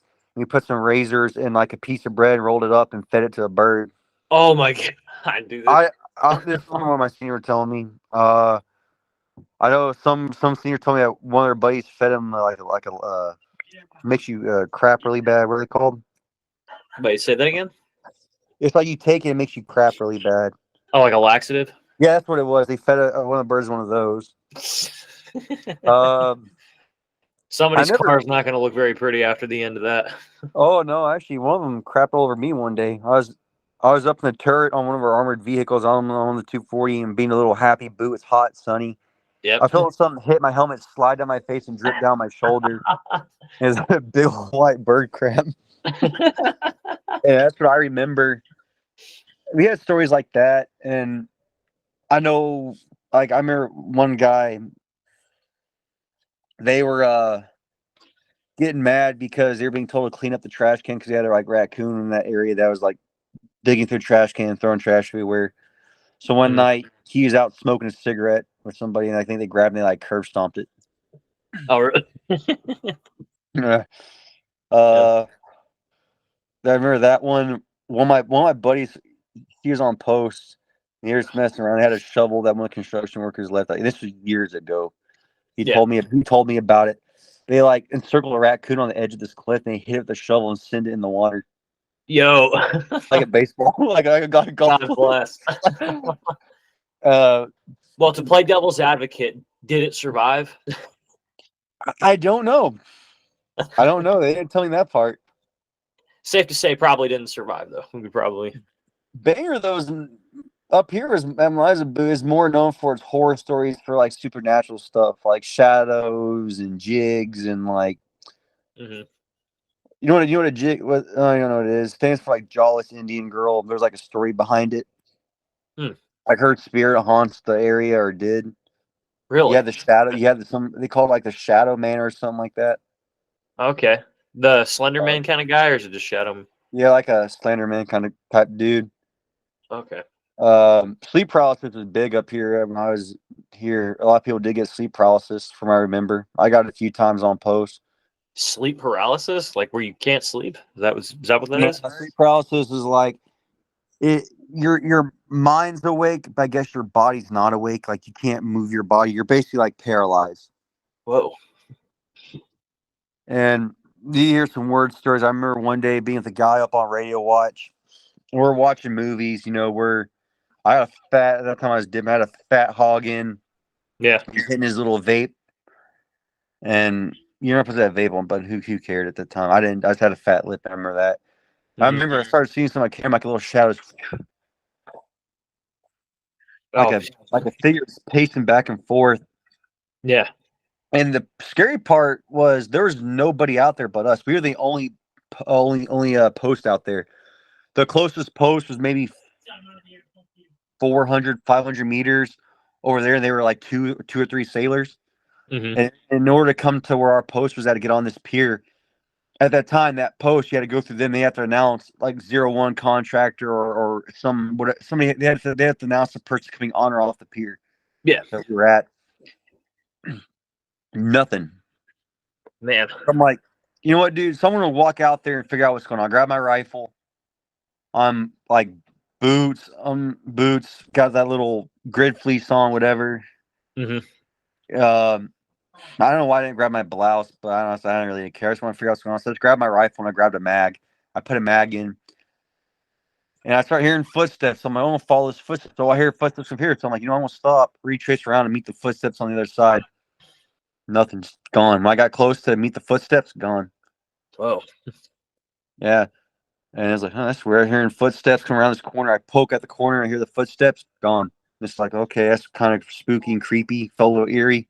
Mm-hmm. Walked back inside, just like stayed up the whole night. Just didn't sleep or nothing. That's some straight up tales from the grid square kind of stuff right there. There's a video of it. One of my buddies, he is on a 24-hour watch somewhere down in the AO we were at. Mm-hmm. And at this time you could have phones with you. Yeah. And he has phone with him. You ever seen those horror movies where like the camera freezes, then unfreezes, and there's something there that freezes, then it's gone, it freezes, then it shows them again? Yep. Oh, it was like the jig is like the jawless Indian girl, and you can see like a hollow shaped girl, like a white dress on, kind of like the Grudge or something like that. What's the name of this mysterious girl? I want to look her up just so that way I can know what. The jig, Jig, jawless Indian girl. Jig girl. Let's see what Google's giving for me. Okay, it's definitely not giving me anything like that. I actually did find something, which was whether somebody watched this video and said that was the jig was fake. There was one time I swear, dude, I looked at the jig up here, and it came with an article of a missing girl, a girl that's found with the jaw missing. I did see something like that. Mm-hmm. Oh, is that what the J is? Jaw Indian girl? Jawless. Jawless Indian girl. Okay. Just Not to that's cut off, but yeah, I'm still not to cut off, but continue. and I guess the camera froze, and you can tell there's nothing. And the thing is, the gate was closed. That whole building he was in had a fence that was around it with sea wire on top, and the gate was shut. Like, and only he can open up the gate from inside this booth, right? Yeah. And you see on camera, like the camera, like it freezes or pauses, then unfreezes, and then like the figure of the girl's inside the fence. Whoa. Oh man. I had one guy. He's a sailor. Yeah, one night I was smoking a cigarette out here, and I started taking fast, rapid photos. And he's like showing flip, flip, flip. Then one photo was like a hollowed out face with like a jaw. I was like, ugh. Dude, that's creepy. That's creepy. I had a person. He's a staff. He's a gunny now. He is telling me, and this dude's been to. He was in Ramadi. He was in Afghanistan. He's think maybe Syria. So for sure he's in Ramadi and he was in Afghanistan, right? Mm-hmm. I think he was with like 2-7 or 3-7. So this dude's been shot at. He's not really afraid of much. Yeah. Well, one day he's walking down to post or work. He starts sprinting. This dude is like sprinting as fast as he could. He's trying to look up what he saw. You ever like a Wendigo? Wendigo? I don't believe I heard of that either, but I will use the power of Google to summon this if I can. It's like a Native American spirit or demonic force. Oh, that sounds familiar now. I think I've heard of that. Has the antlers and stuff. Looks like a deer, kind of human deer. Wendigo okay, yeah, the if I could show you my phone. Indigo Indian legend. Yeah. Okay. It's all something like that in the tree line, staring at him. Oh fuck. and because I said, like, this base area I'm at, like this used to be all like Native American land, which they say all this whole country was, yes, but this place was like specifically belonged to one actual tribe. This used to be, I think this might have been a burial site somewhere for it too, or. Oh, my mind's exploding right now. So possible conspiracy. So you might remember this. So 2A, I think it was before or after they went to ITX. Golf company within like a week span. They had a guy who he like Shot his hand with a Cheeto Puff? Yeah. Or no, wait. Something with like the 203 that he did. Yeah, and he shot up his hand. And then there was another, like that same day, I think a deer came across like one of the ranges, the rifle ranges. It was golf company, and they're like, yeah, just fire, and like everybody shot the deer. What if that deer came back to haunt him? That's him. Back in time. Featured back. No, but that was. Oh wait, this is before the deer?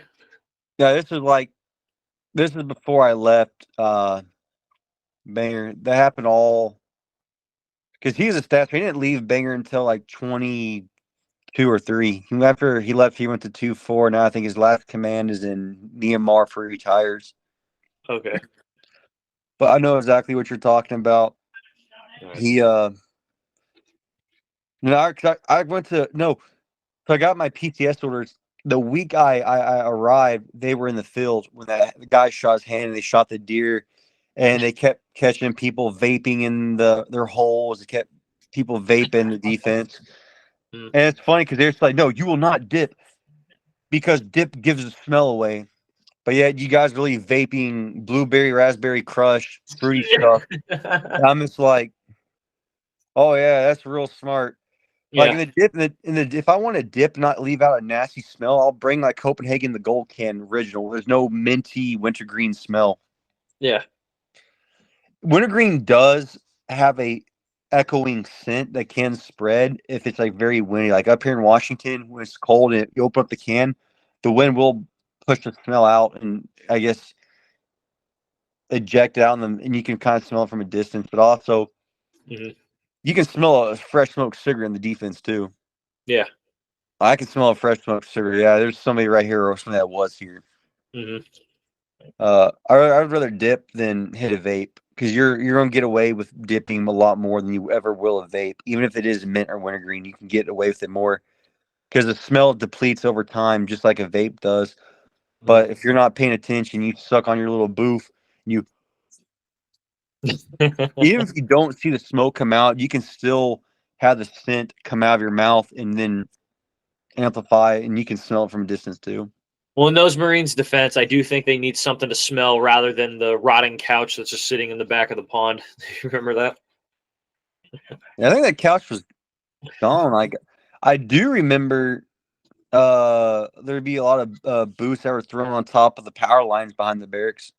Yeah, I heard that. I say they. I'm sure it's just the chain of command, but apparently those were all taken down like about a year or so ago. They were taken down, I think, when I was there.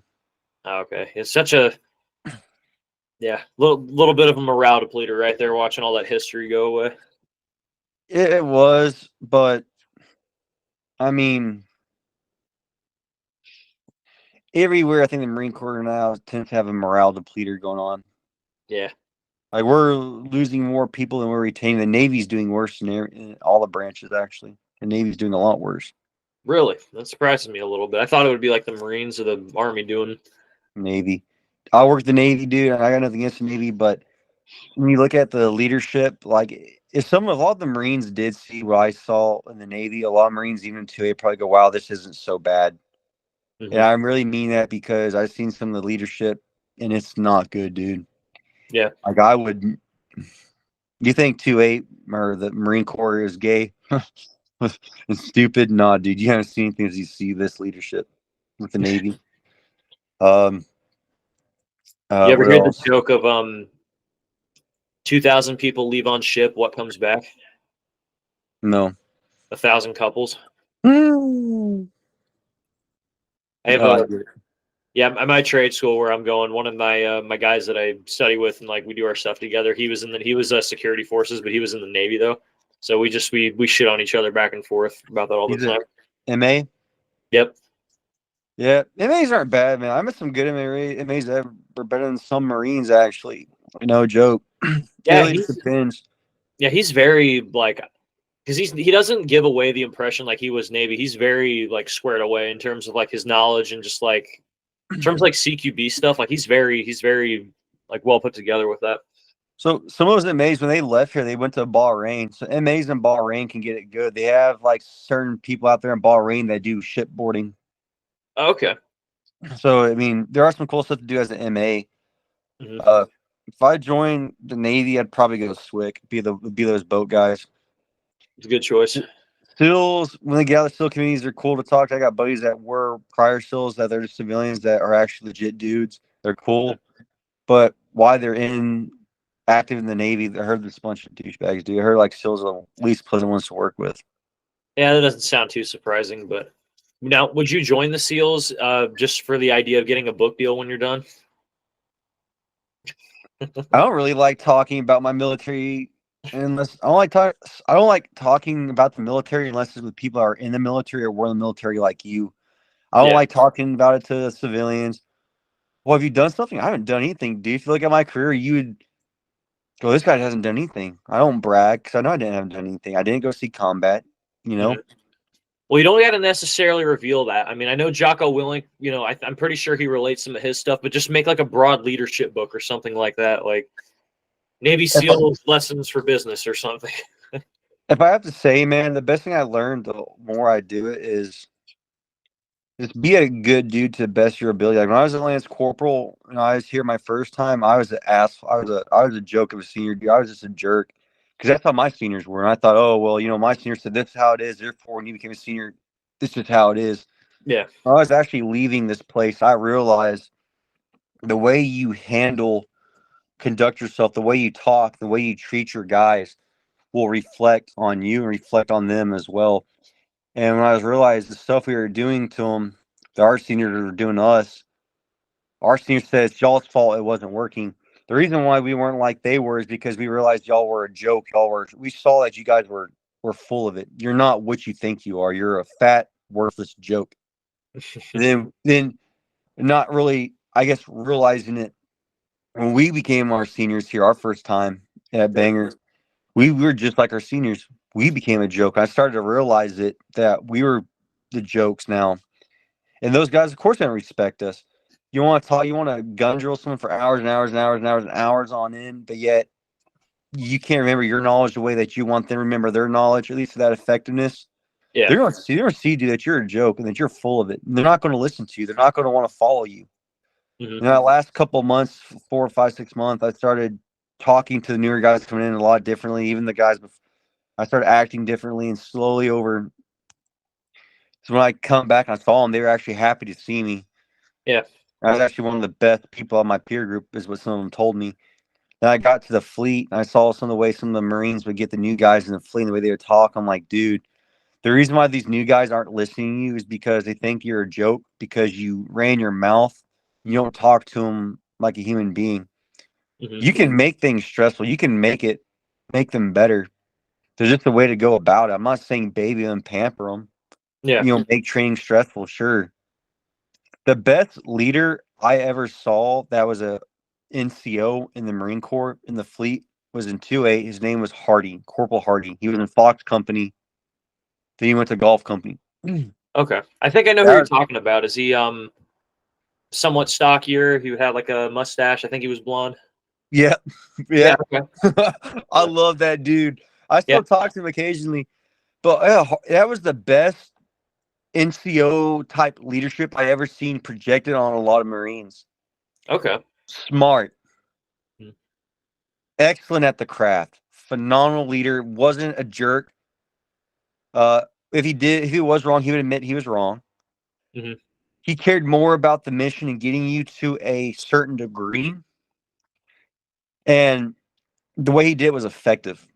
And actually, after me and him left 2-8, the guys that were in our team that we were training, especially him, that dude, I think his name was Chav or Chavis. There, like that, a few months after we left, they sent him to his advanced school. Not even 6 months in the fleet, and he did phenomenal. See, but it's mainly Hardy though that drove that bus, Mm-hmm. and those guys that left, like they're in our squad, in our team squad, that Hardy took the time to teach, and a lot of them would say be over any of us, whether it be our sergeant at the time, whether it been the other team leaders. They all said the best one, and I would agree was Hardy. It was Hardy. And that's what I was always told. They said Hardy was the best one, and I don't blame them. Mm-hmm. That was a phenomenal leader. If anybody wants to write a book on like proper leadership on what to do and how to act, it would have been that dude. Okay. He was I a good. noticed when you were because it echoed a similar parallel. I had one of my seniors on here at one point. Well, he was a recruiter after we all left. I don't know what he's doing now, but he even talked about how like when he became a recruiter, he noticed or like started to think of like, maybe some of the ways like I treated you guys was like wrong, or maybe I should have had a different approach to things. Like I don't know if it's just like whether it's life experience or if it's just kind of getting older and we're not necessarily like in our young 20s and like kids anymore. But what kind of enlightened you or like humbled yourself to like make you change just like how how you approach being like a leader of Marines like in a small unit? So we had one senior, especially, right?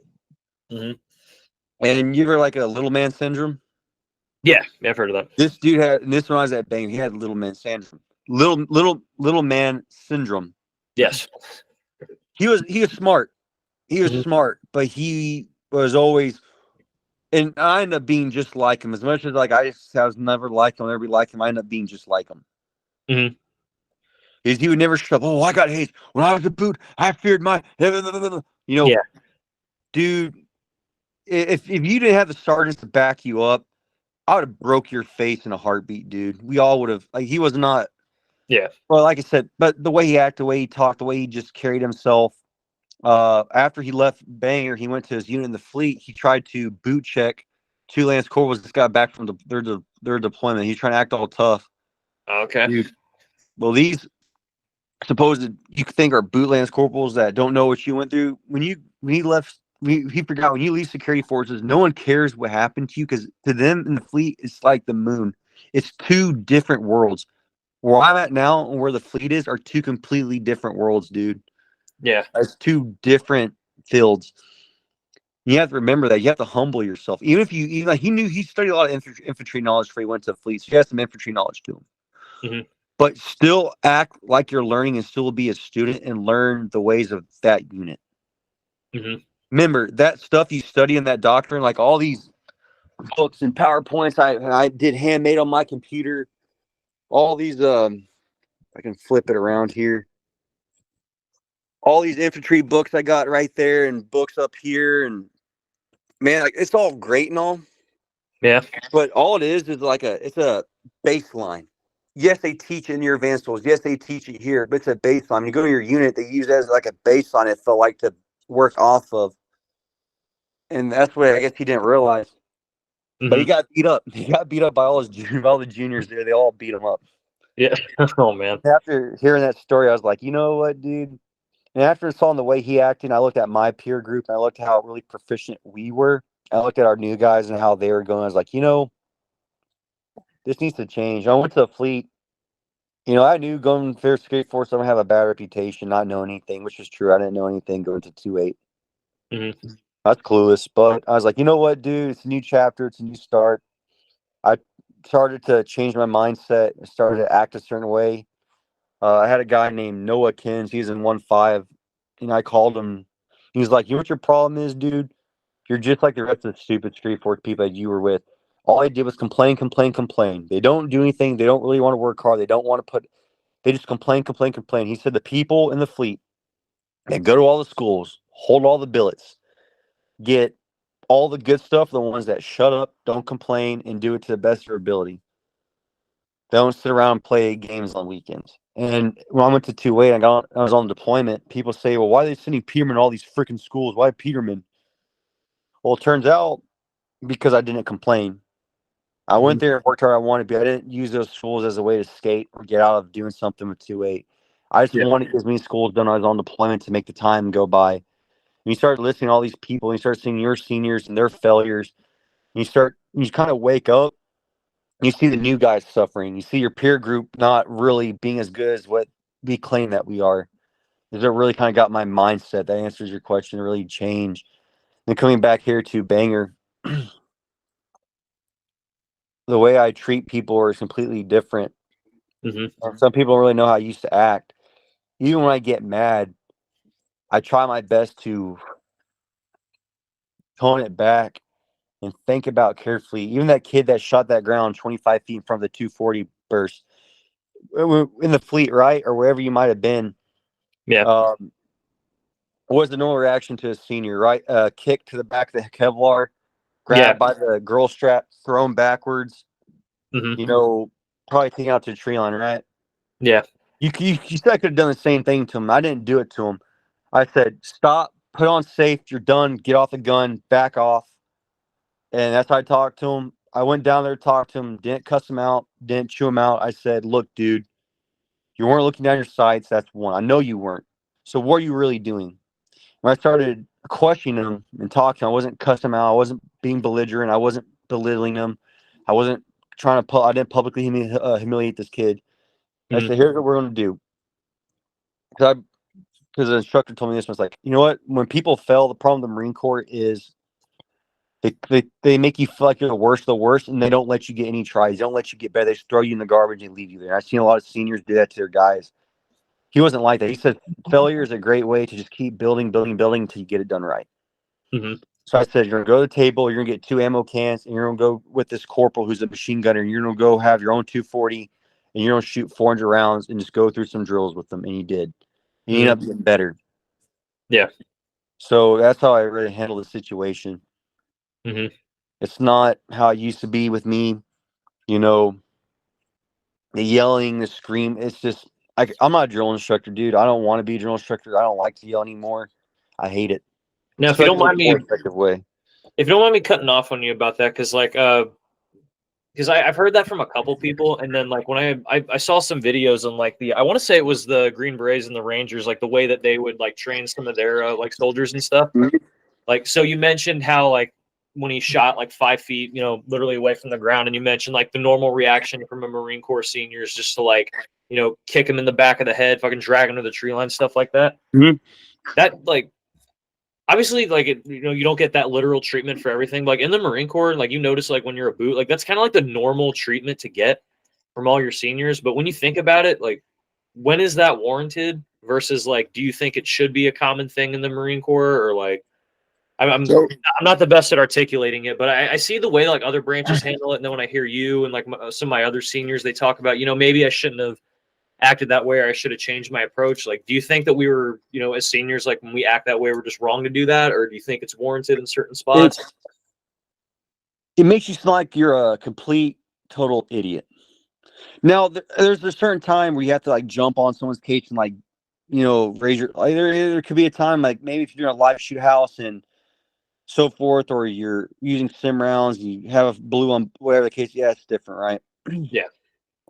Um, if let's say you're being straight up just ignorant and you think that you don't have to listen to nobody, right? Like you're the toughest guy in the market, and you have somebody of a billet above you trying to give you a lawful order, and you think you can brush that person off, right? Hmm. And just act a type of way. 100% like getting screamed, getting yelled at, or getting your ass getting beat up. Yeah, not saying you kind of get what I mean behind that. Like certain things, Hmm. there's a difference between a lot of Marines, man, when they're not good at like knowledge. Like there's some people like me, right? Like you could take me out, you could haze me like the other Marines, but it's gonna take me just as long as if you didn't do it to me. Just how I am, right? Sometimes it just takes me longer something to learn something. Yeah. You have to understand.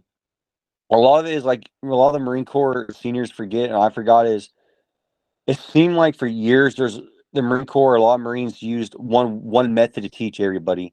Yeah. You can't do that, dude. Like everybody's built different and everybody's wired different. Hmm. You understand, dude? Like they went through boot camp, they all got screamed, they all got yelled at, they all got hazed, they went to SOI, they got messed with by their instructors. Like, yeah, like set a standard and a tone when they get there, Hmm. but do it in you have to have like a tactful way of manner of doing it. Like Yeah. Hardy set a high standard, but he wasn't childish or rude or like foul mouthed about it. Like he was fair. Yeah. Like when he chewed you out, it wasn't like F bombs left and right. It was he made sure you got the point, but it was done in a manner where you go, wow, dude, I didn't feel like a complete idiot. I didn't feel like he just demeaned me. Like he made you sit back and go, wow, you know what, dude, you were 100% right. This There is was why a you're rhyme to wrong. the reason kind of thing. Yep. Mhm. Uh, that's the best dude to do it. He's the best one that showed it. Even here with that kid, I didn't kick him. I didn't hit him. I didn't do anything to him. I said, hey, look, dude, I pulled you off because at this point you're becoming a safety violation, right? Mhm. I'm the RSO. And all I did was, hey, look what you're going to do, right, man? I don't believe in like shaming you to a tree line, telling you to stand in the corner and think what you did. Like, I believe in like trying to fix a failure, even if it takes 1,000 reps, right? Yeah. Just go get 2 ammo cans, get 400 rounds. We're trying to burn off 240 ammo because they give us extra. I think just walk with this corporal. He's going to teach you. He's not going to, and you just 400 rounds. They set there that kid and start working with him, man. Even doing these rooms, these kill houses. The only time I got mad was last week because we were trying to practice frag battle drills, throwing a frag in the room, clearing out a room. And I Yeah. got some people being slow. You can tell they're trying to go through emotion. They act like they don't want to be here. So at that point, yeah, I did raise my voice. I did get on to them.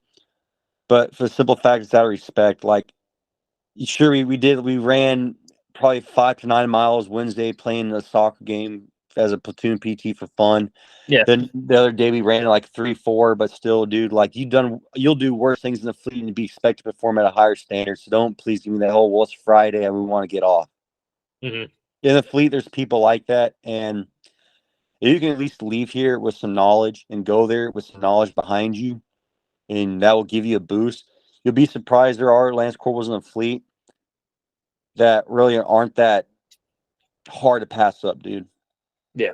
It really came down to your mindset, and that's what I did. People, if they watch this video, say, well, that's not personally, man. I went to the 2-8 when I first got there. I never complained. Towards the very end when I left, I was complaining because I felt like there were certain things going on that I didn't care for. There were things I didn't care for, and I just couldn't hold my mouth shut. But the first year and a half there, I just wanted to go as many courses as I could because I planned on leaving the infantry anyway to go somewhere else.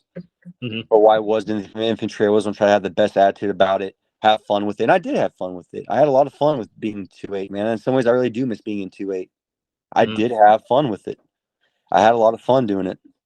You miss the clowns, but not the circus so much. 100%. But yeah, the whole thing going back to it, man, the leadership, dude. Knowing your guy, know how to talk. You know, some people, like, that's just how they get it. But most people, most Marines, you don't have to chew out at all. Just talk to them. If they fail at something, instead of doing like one failure, how my teams were, or how I was when I was a lance corporal, maybe newly promoted corporal. Dude, like when you were trained at the Rangers, the Green Berets, they really don't care because they already know that going in there that they should be doing this thing a million times, a million reps at it. You look at MARSOC when they train, they're not just yelling, screaming, even recon, F-bombing left and right. When you talk to them, they try to teach you something.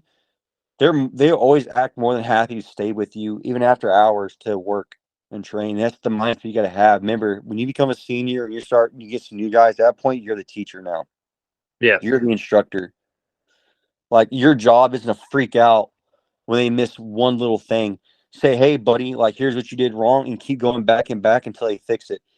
We had guys having issues walking, keeping their weapon, and acting like their body was a tank. So I had 3 sticks like a line. You'll come to this line. Once you hit here, you'll twist your body here, aim your weapon down here. Then you'll like start working your weapon, keep your weapon up, elevated, not dropping your weapon, using your body like a tank, like a turret.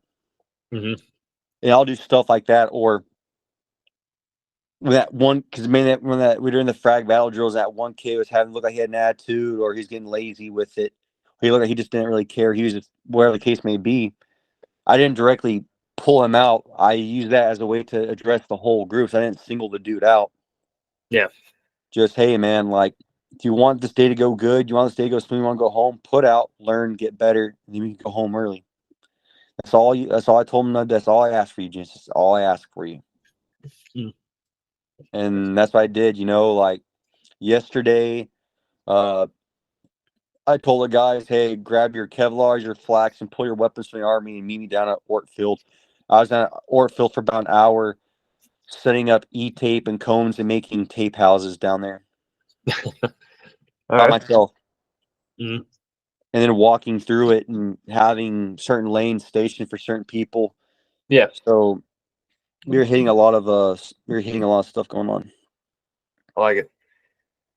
So how would you like me to call you? Like call you Peterman, call you Zach, anything like that?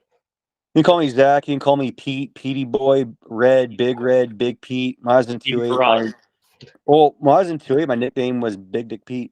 Big Dick Pete. That was in 2'8". I like it. Privilege of a name. So when I do have to get going, but we do have like a little tradition when we wrap up the show. So we do kind of been rambling on it a little bit.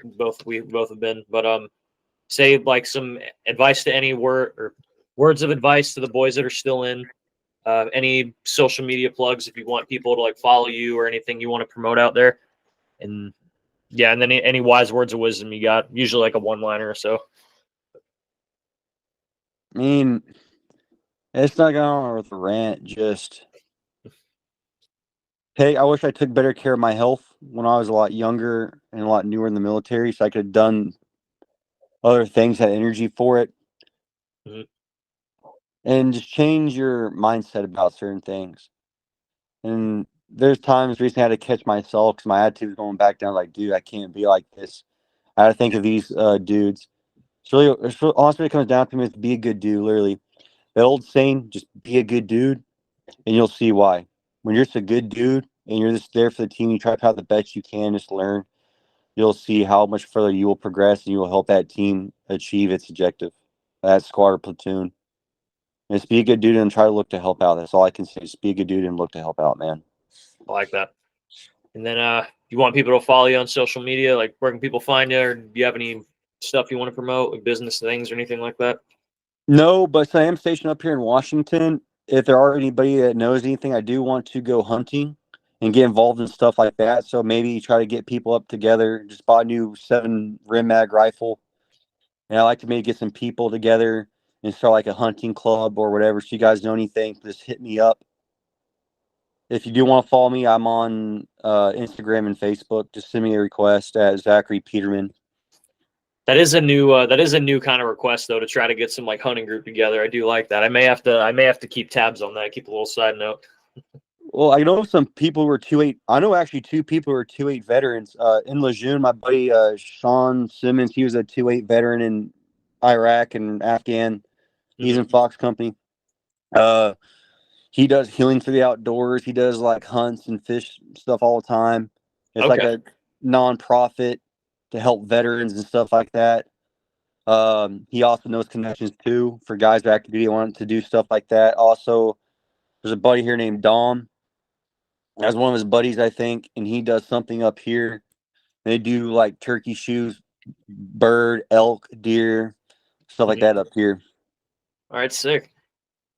And then you got like any wise words of wisdom in general, cool one-liner to end off with? I can't say I do, man. I mean, I was hoping for something maybe with like Big Dick Pete in it, but oh yeah, hey, watch out, Big Dick Pete's coming through. I love it, man. Well, Zach, Big Dick Pete, it's cool to finally see you and hear you. I'm glad I actually got to talk with you though. I had a lot of fun doing this. Hey man, it's been a great time, dog. It really has been. All right, well, I'll chat you up later at some point, and we're out of here. See you, Samo. See you, man. See you.